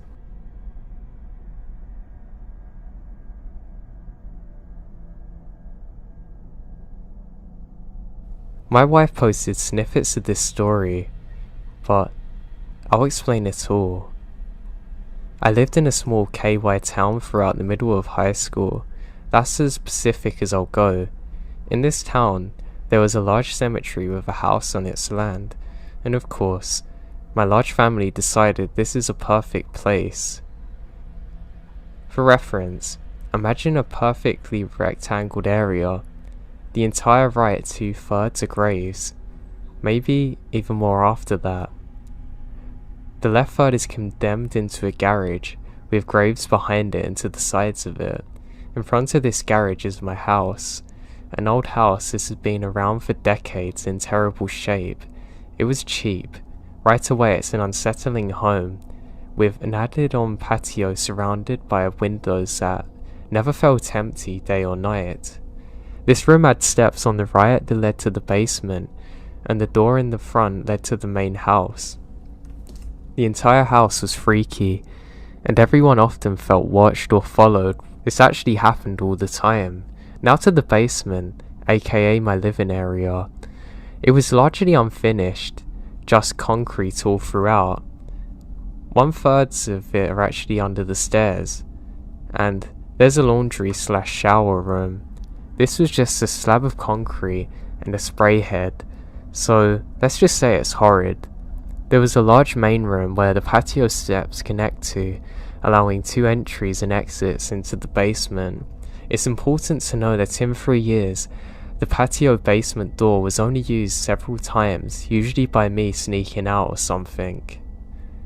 There's only 2 small rooms with no doors connected to the main room, used for storage originally but turned into mine and my brother's rooms, even though he only stored things there and usually slept upstairs. Now, being a small child at the time, I didn't really think too much of this. The rooms are connected by a joint closet. My room was initially closed to the patio door on the far side of the room from the house stairs. I would spend the first half of the year in that room. This is the beginning of the terror I would experience. In this room, I used an old mint green bedsheet as a curtain, and it only took my first night to fully understand this place isn't normal. I would hear objects moving in the main room. The light from the shed that poured in from the ground level slit of a window would randomly be blocked with shadows. Whenever I left my room at night, I ran as hard as I can to get upstairs, dashing as fast as I can up the old wooden stairs, making as much noise as possible just to not hear it all behind me. I always felt watched, especially in the main room from my closet. I was about 15 at the time, so not an 8-year-old who's afraid of the dark, but I could feel eyes drilling into me. The malevolence of this main room as I tore through the darkness to get upstairs. I slowly turned to sleeping less and less, waking up before my parents, pretending I dozed off on the couch to explain why I'm afraid of the basement. I never told them why until last year. Now, as terrifying and as unsettling as it is, my room felt, well, fine. Aside from the closet that connects to the other room, a closet I never opened unless I had to. It was fine. I wasn't disturbed in the room, and just left lights on whenever I could. However, after the first year, toxic mold pushed me from my room to what was originally my little brother's room, aka the place he left for a few things. It was here that the spookiness escalated to images and voices that haunted me for years later, still making me scream and wake up begging for help. My wife, who was dating me at the time I lived there, has said it's become normal to her to reach over and comfort me during this. Right away in the new room, things changed. No longer was I isolated in the corner of the basement. I'm dead center. The same curtain hung over the door frame, but the basement window light went right through it. I could see them, people of all types walking through my basement. Conversing silhouettes burned into my mind like a man in a large hat and suit, speaking to someone about the boy in there, always moving past my door. They knew I was there, they knew who I was, but they weren't my family or friends. I would on occasion try and get the strength to turn my light on and see what it was, to find no one, not a single person. I'd run upstairs and find everyone asleep. Tears rolled down my face as my body was shocked. I would stay upstairs until my folks woke up. It was here that the nightmares began, which would lead to sleep paralysis at times, terrifying enough on its own, but not inherently paranormal. The comfort I had was leaving Dragon Ball Z Seasons DVDs playing all night, 8 hours straight, never letting the room get dark. The spirits and shadows walking past my room become common, but not quite nightly. I was afraid but felt no danger. They left my room undisturbed while I was in it, seemingly respectfully to me. That's until it came. I awoke one night surrounded by darkness. The light from outside is dim. My eyes opened immediately as everything felt wrong. Then I saw it, a black mass leaning over me. Now this is small, no larger than me at least. It's the purest black I've ever seen. It was the shadow amongst shadows, darker than the night sky without stars. It was looking down at me almost playfully, but I could feel its hatred and anger. I closed my eyes, making certain that it wasn't just in my head or a dream.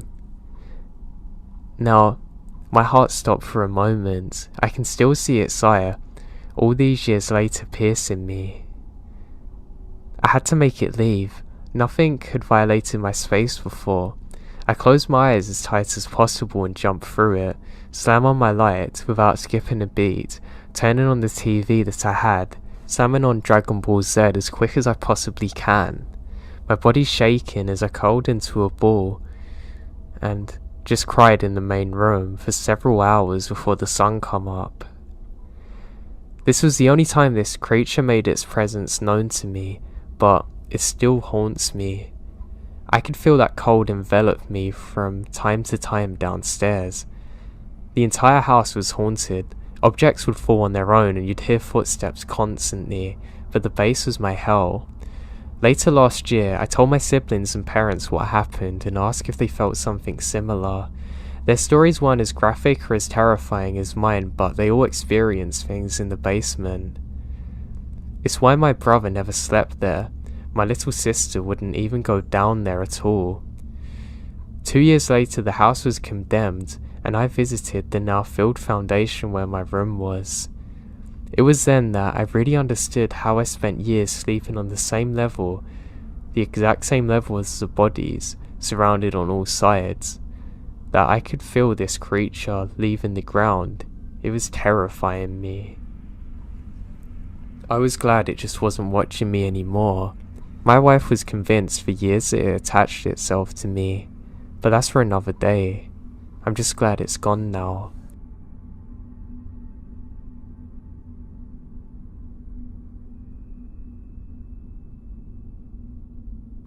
For most of my childhood, I believed ghosts were real. The reason I believed was because of nightmares I had when I was younger. Nightmares that prevented me from going to the bathroom in the middle of the night, forcing me to sleep with a light on constantly, preventing me from looking down dark hallways and rooms on the way to bed. Truth be told, I didn't experience anything tangible to back my beliefs for a long time, yet I still believed the place was haunted. Fast forward to the age of 13, I moved to a new city into a much newer house. Nothing happened for several years, and my fears waned. I slept comfortable for years in one of the rooms upstairs. Life events happened. I was forced to switch rooms several times. I moved to another room upstairs across the hall, and back again to my original room. Again, nothing out of the ordinary. Nothing could have prepared me for the next move, to the middle of the wide open basement. It started in high school at about 10th grade. I slept underneath a window. Seating area, TV, bathroom, another bedroom were across to my left. A storage space was at the foot of my bed, 2 giant bookcases with a curtain between them, with a fridge and family heirlooms behind them. Now one early morning, I had my first experience. Now at 6 AM, my alarm was set to kill a queen. I was awoken to the song. When I sat up to my best friend, who was dressed as Freddie Mercury, at Live Aid, standing at the foot of my bedroom door singing. Only for a brief moment, I blinked and he's gone. The alarm went off. I laugh about it. Nothing too strange for several weeks occurred after. Another night, I was awoken to a chill. I opened my eyes to the dark basement. My eyes pan to the left, and I see a tall, black, shadowy figure quietly floating across the room, passing about 5 feet away from me parallel to the bedside, before disappearing behind the bookcase. It was hauntingly peaceful and quiet. It didn't appear to notice me, but the image was so vivid. It didn't actually scare me, and I slept peacefully after. But whatever was trying to communicate with me saved its most disturbing and sinister for last. Several months later, my room orientation changed. I now slept where the seating area was facing the window I slept underneath. The black shadow now wouldn't move from left to right, instead right to left. It was December and I wasn't feeling great, and I go to bed at 8. I was in a state of sleep that you're just about aware of what's going on, but you kind of feel asleep, like an in-between. Something tells me to sit up. I turned over and sat up, and I see a moonlight white, decomposing face with hollowed out eyes about 12 inches away from me, its face contorting, rotting and disfigured. It was in a crawling position, staring at me. My eyes dart left, and 3 more sat to the couch to the left of me, one with its legs crossed, all facing me, disfigured. This only lasted for a few seconds. I closed my eyes a few times and they were gone. I curled up into the corner against the wall, panicked, fumbled for the TV remote in the dark and turned that on for some light, and I don't sleep for 3 days. When I went back, I never slept comfortably, and I never saw anything like it since.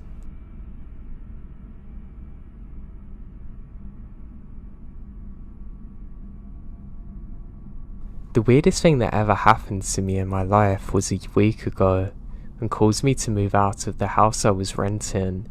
Now this house I was renting was ancient. It must have been at least 100 years old. It had a creepy basement that I never went into. Well, never unless I had to. I stayed there happily with my wife, but she was away for work during this time. Now a week ago, everything's going well, and I'm peacefully asleep in my bedroom when I hear somebody calling out my voice from the basement. It's my wife's voice. I'm very confused, but think she's come back and is in some kind of danger in my confusion, so I get up quickly to head down there. I have my flashlight, and I'm not kidding. The moment I put my flashlight there, I can't even see the bottom of the stairs. This doesn't make sense because I have my torch on, but it's almost like I've hit a wall of blackness. My flashlight flickers off and I hear the most blood-curdling scream I've ever heard in my life. I drop the torch and immediately bolt it out of there. I quickly pack up some vital necessities, jump into my car, then drive for 3 hours to get to my parents' house. I never went back to that place again.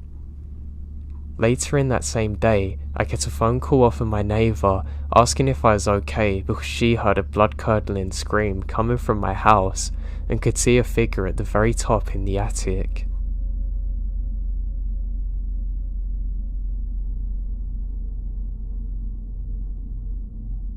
This occurred to my brother. My house was built in 1904. It's a single family home, wooden frames sitting on a concrete block foundation. I've been living there for about 18 years. Of all the weird things that my siblings and me have seen or heard, is all down to this one event and is very vivid. About 15 years ago, my brother and his best friends had started a garage band playing mostly Spanish rock, alternative music but in a Spanish language. His friends could only get together on Sunday afternoons. They would practice in the evening and they would usually call it quits by about 8 p.m. This was the time I usually showed up and went to bed because I worked the graveyard shift. I usually only slept for a few hours before heading to work.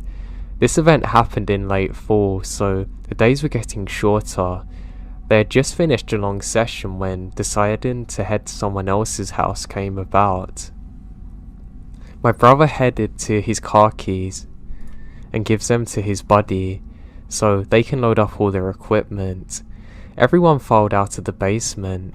The tricky part was that they needed to walk all the way back to the basement, up the back stairs, through the kitchen, down the hall, into the living room, and out into the front where there's a porch. Everyone's outside sitting in my brother's truck waiting for him. My brother was walking up the stairs when he remembered that he left food in a container sitting on a speaker in the basement. He made the decision to go back. Now the basement is not clean. Now the basement itself is full of sight lines. There have been partitions made. The boiler and the main heating unit are right smack bang in the middle.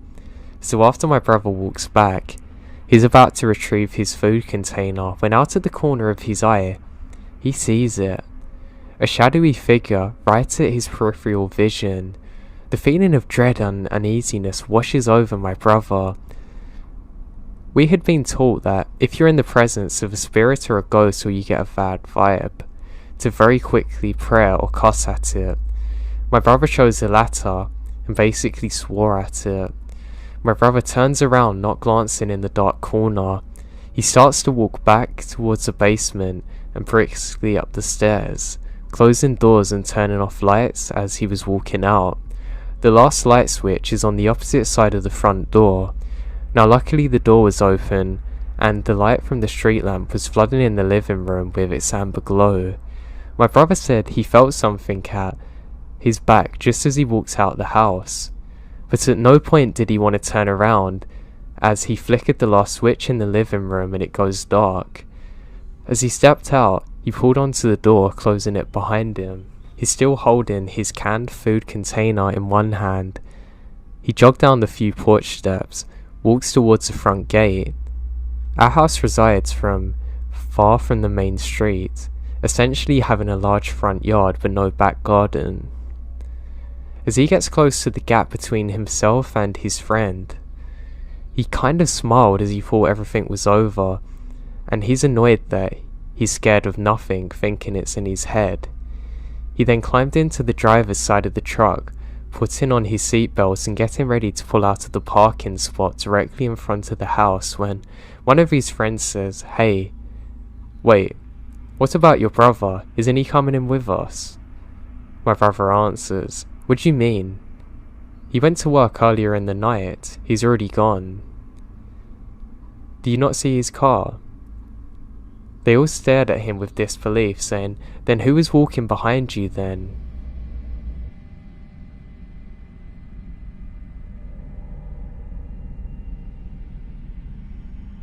Hello everyone, hope you're all doing great. Thank you again for all the kind comments on my last video and on my Instagram. I wanted to say, remember, if you struggle with mental health problems, make sure that you have a good structure in your life. It doesn't sound like much, but it's extremely important for me to stay good and to get everything done and not worry as much. It hasn't got to be the most overstructured thing in the world or too complicated, but just make sure that you have some kind of routine. Like, it'll really do a lot of good for your head, honestly. The worst I get is when I don't have goals or structure, but having them simple things can make the world's difference, so just remember that. I hope you enjoy these stories. I love you, and I'll talk to you all soon. And make sure you check out the podcast below and my Instagram, which is at Joe the Insomniac. So I live in a somewhat medium-sized town with a mix of cities and backwoods areas. A bus stop I usually use is a good mix. It has buildings close by, while also having entry says into the nearby surrounding buildings. One morning, I was waiting in the middle of nowhere for the bus. I realise how late it is in the morning. I get annoyed and decide, since I was bored, I would go into this little walkway/trail that's nearby. Not all the way, just enough to where I could be secluded by the trees. After a while of checking my phone, I hear the bus stopping a little way from me. I head back to see if it's there, and I get a fight or flight response that was very intense. It's like a gunshot. I turn around to see this crouching creature coming out of the secluded area that I was in. It was pitch black. Its arms were about the size of its body. Its head looked like it was an eraser that's used. The most terrifying part of the creature is its size. It's easily the size of a telephone pole. It towered over me, and everything around it. Its hands were large and its fingers were thick, and were about half the size of my arm. I don't know if I should run because I know this thing could catch me easily. Some time passed while it climbed out of the walkway and just stood looking at me. Then the bus pulled up, opens its doors. I look at the bus and back to the creature, but I can't see it now. I look at the bus driver and his face is normal, so I assume that he hasn't seen it. I got on the bus and cried silently for a good 5 minutes. I don't know if this correlated or if it's just my brain, but that night I had a dream of the exact same thing that happened to me. Except the bus doesn't show up and my limbs get ripped off. My friends don't believe me about it. I don't know whether I saw a skinwalker or what, but I hate the fact that the bus driver didn't see it too. I have no idea what it was to this day, and I still get very scared if I go back to that bus stop or I'm near the forest line where this thing come from.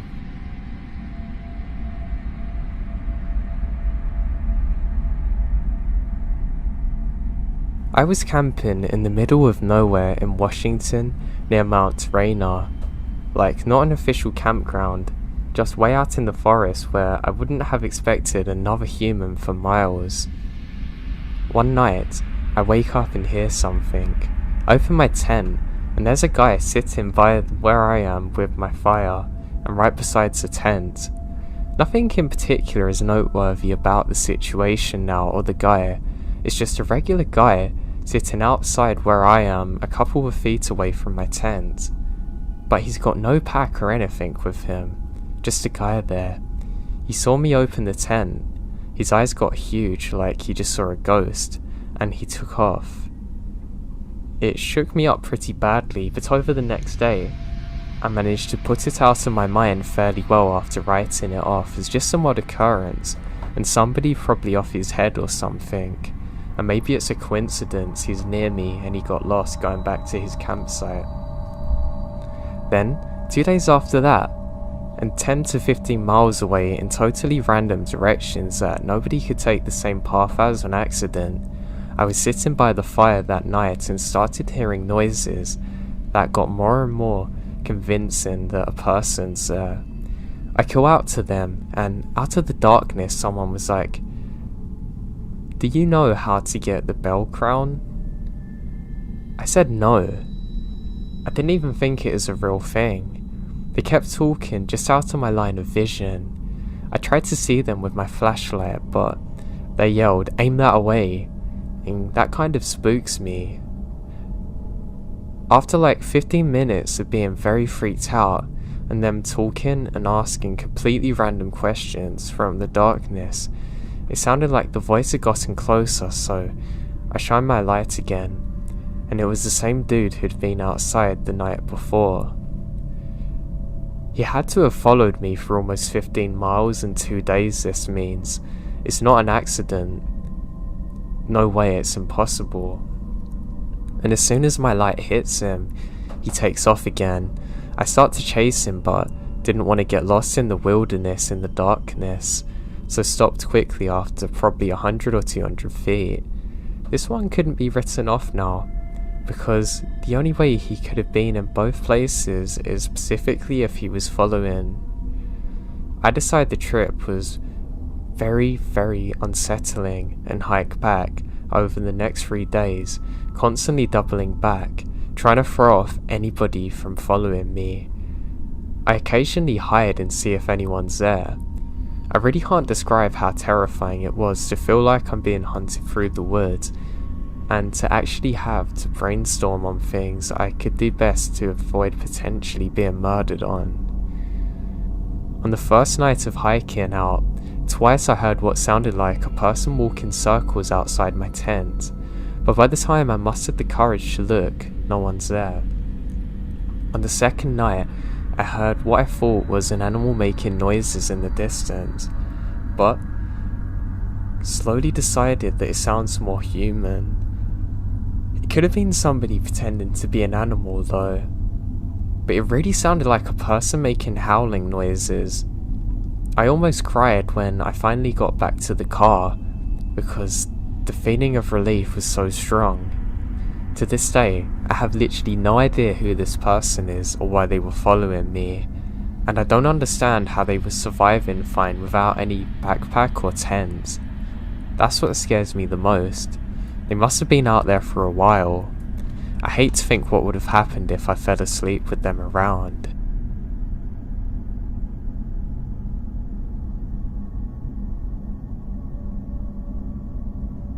I live in a small town in Kentucky, and I've lived there for my entire life, and because of that, I've been surrounded by the mountains and woods for years.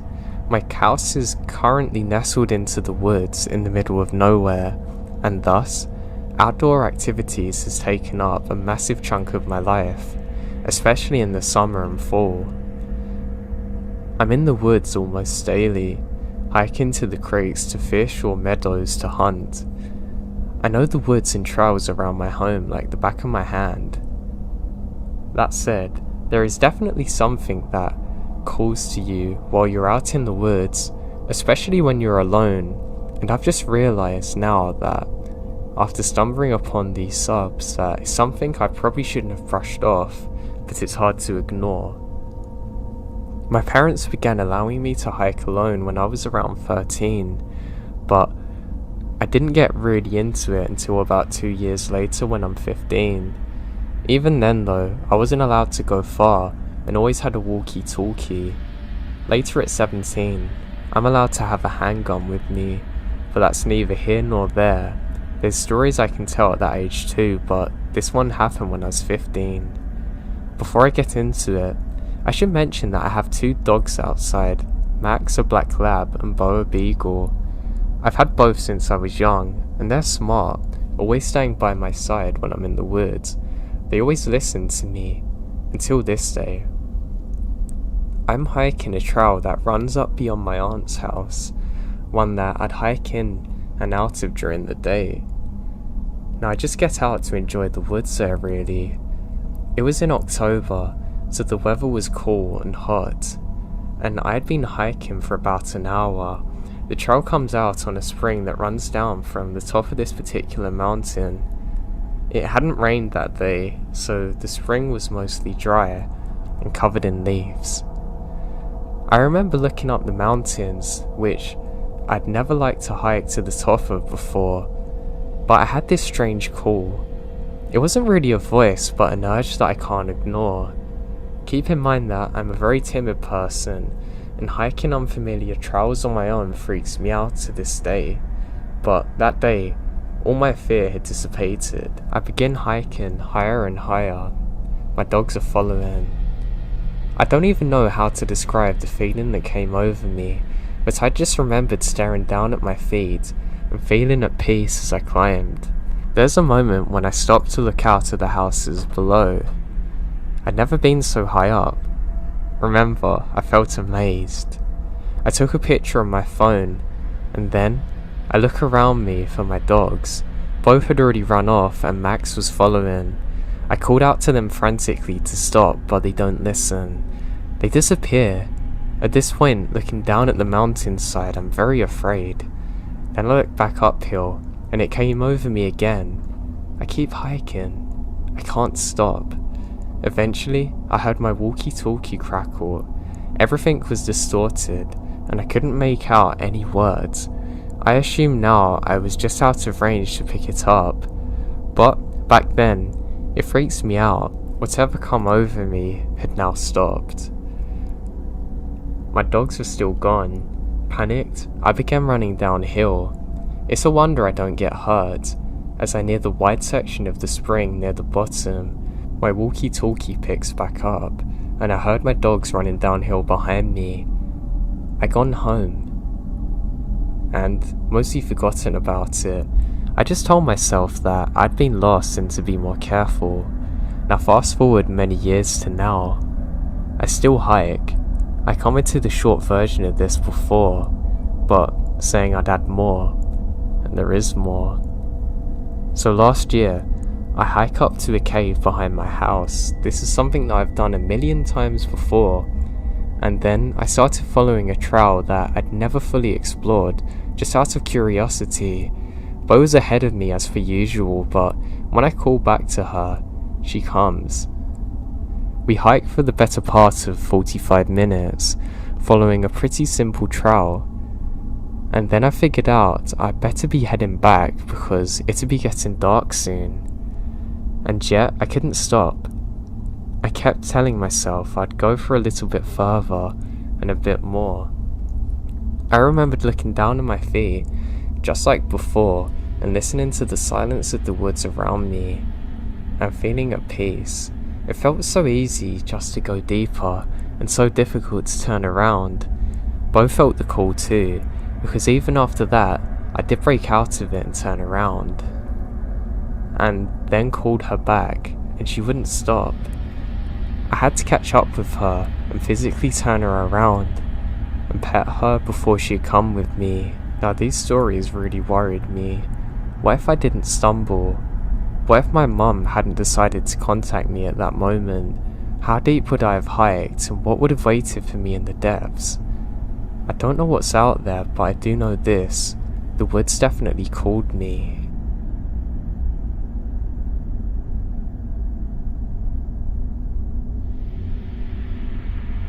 I grew up in Ohio in the 70s, and me and my childhood friend Joe were outside all the time we could manage it. Joe lived on a farm that bordered a pretty big forest, and my parents would drop me off in the morning, and we'd stay in the woods all weekend. We'd only come out for school. We loved to pretend that we were frontiermen. We built shelters, traps, practiced making fire with sticks, a whole 9 yards. When we got to be in high school, we got this notion to pull a Stand By Me. This was actually based on the movie of the same name that had just come out. The idea was that we'd walk the railroad tracks out in the country, but instead of looking for a dead body, we'd find cool bridges to fish from and camp a little way off the track. Of course we knew this was dangerous and we'd likely be trespassing, but we're kids. We had a lot of fun. We'd find beautiful rivers. We discovered bridges that nobody went on, We fished, hid from trains. At night, we camped in the woods just near the tracks and made small hidden fires. Nothing bad ever happened. I loved doing this. It was so fun we do it multiple times and never had a problem. After high school, me and Joe went on our own ways. We both left home but always stayed in touch and always tried to coordinate visits so we'd see each other occasionally. But one summer in the mid-90s, it worked out that we were both in town for about a week. We'd do stuff with family in the day, and at night, we'd either catch drinks at the bar or sit outside Joe's house around a fire and talk about the old days. One night, me and Joe were talking about our Stand By Me trips.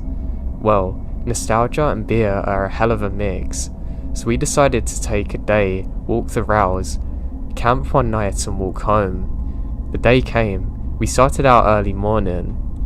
We had my wife drop us off in our old spot where we used to start, right outside of our hometown. She thought this was absolutely crazy and made sure to mention that to us. When she pulled away, Joe suggested that instead of walking the usual route, we'd go the opposite way, just to be adventurous. We knew the land well, we had a map, so I gave a what the hell and we set off. The day went fine. It was fun and a little sad, but all in a good way.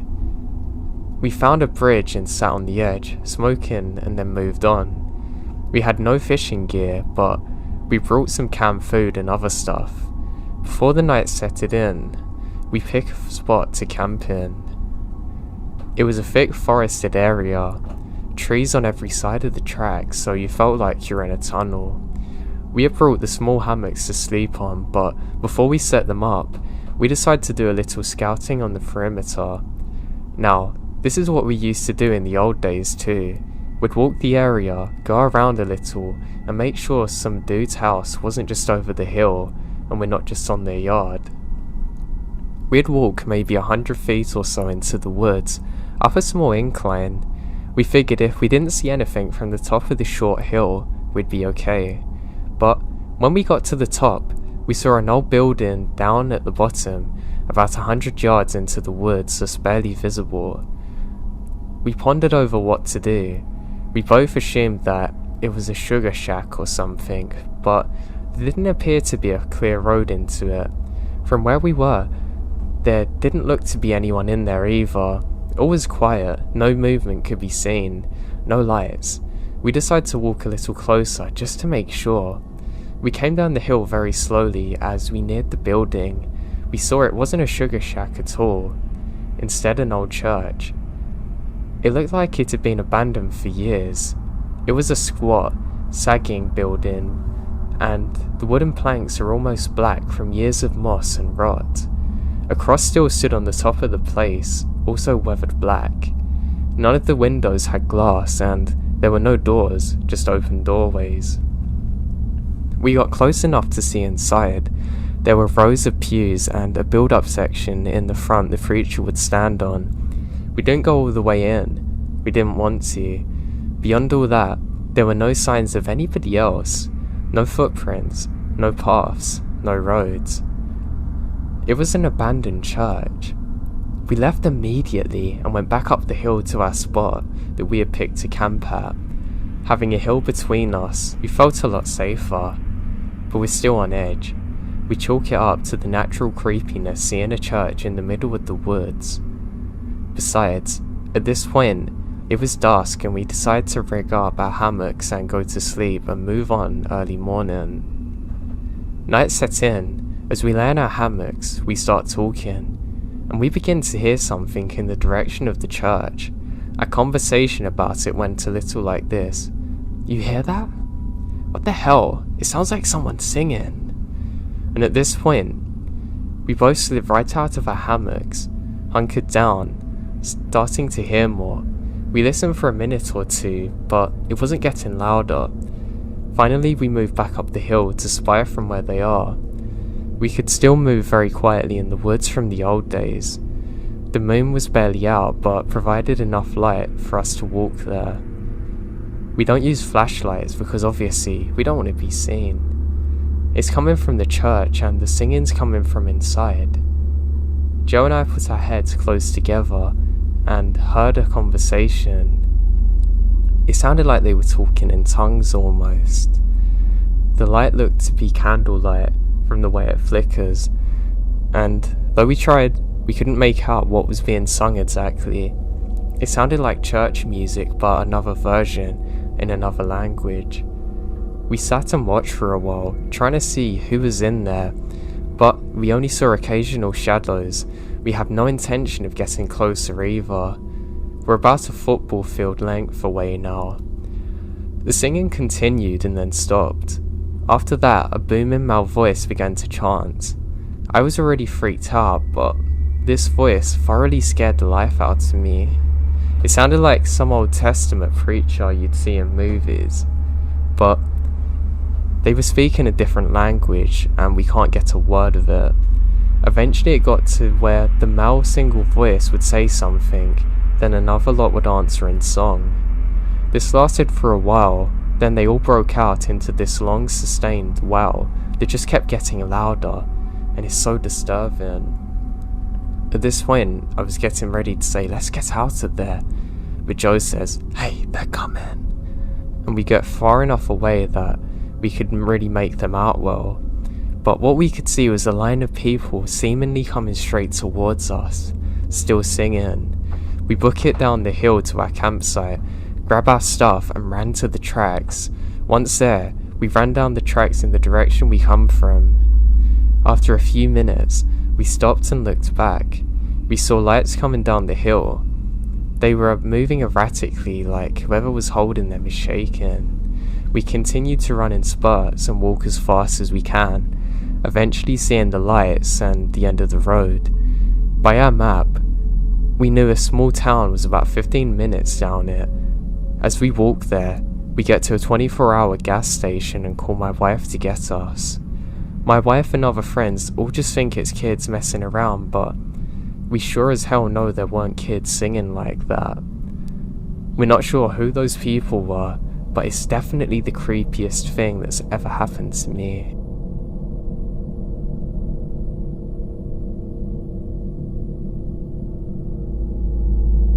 When I was 19, I used to love going for early morning runs alone in the woods outside my college campus. I never saw another person on my trail, and I really enjoyed the silence in the early morning. However, one day, I was feeling unwell and decided to stop about halfway in. I was relatively close to the outskirts of the woods. I kneel over and got sick.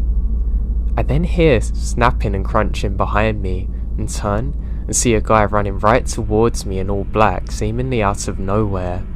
He's definitely not out for an early morning jog like me. I can't describe the feeling of dread that washed over me as he silently quickens his pace towards me. I pulled myself together and ran out there as fast as possible.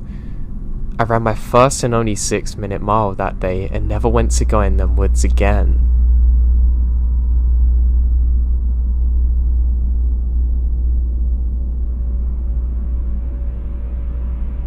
This happened to my roommate and I 2 years ago, when we drove into the national forest just outside of the town I lived in. We go to a small college in New England, about 3 hours away from any major city.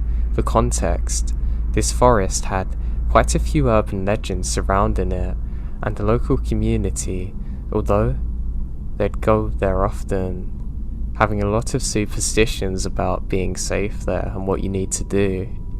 I just broke up with my partner and my roommate could sense I'm down. Finals are around the corner, so she decides to help me get out of my mind and suggests we go to a few spots there that she's found and just chill and de-stress. We took a couple of beers with us and drove to this secluded spot in the forest. From the moment we left the main asphalt road into the forest, I saw a couple of things that unsettled me. You could see the abandoned houses of a ghost town from the higher ground that the road is on, and we saw this old doll hanging from a rope on a tree. Creepy, but we didn't really give it a second thought and kept driving. We got to a clearing and parked our car behind some trees, popped open the back of our SUV, and started just talking, playing music. About 10 minutes into this, 2 cars appeared on the road and parked in the clearing. My friend doesn't pay attention to them. Instead, she keeps talking, but I was facing them from where I sat, and I couldn't stop seeing what they did.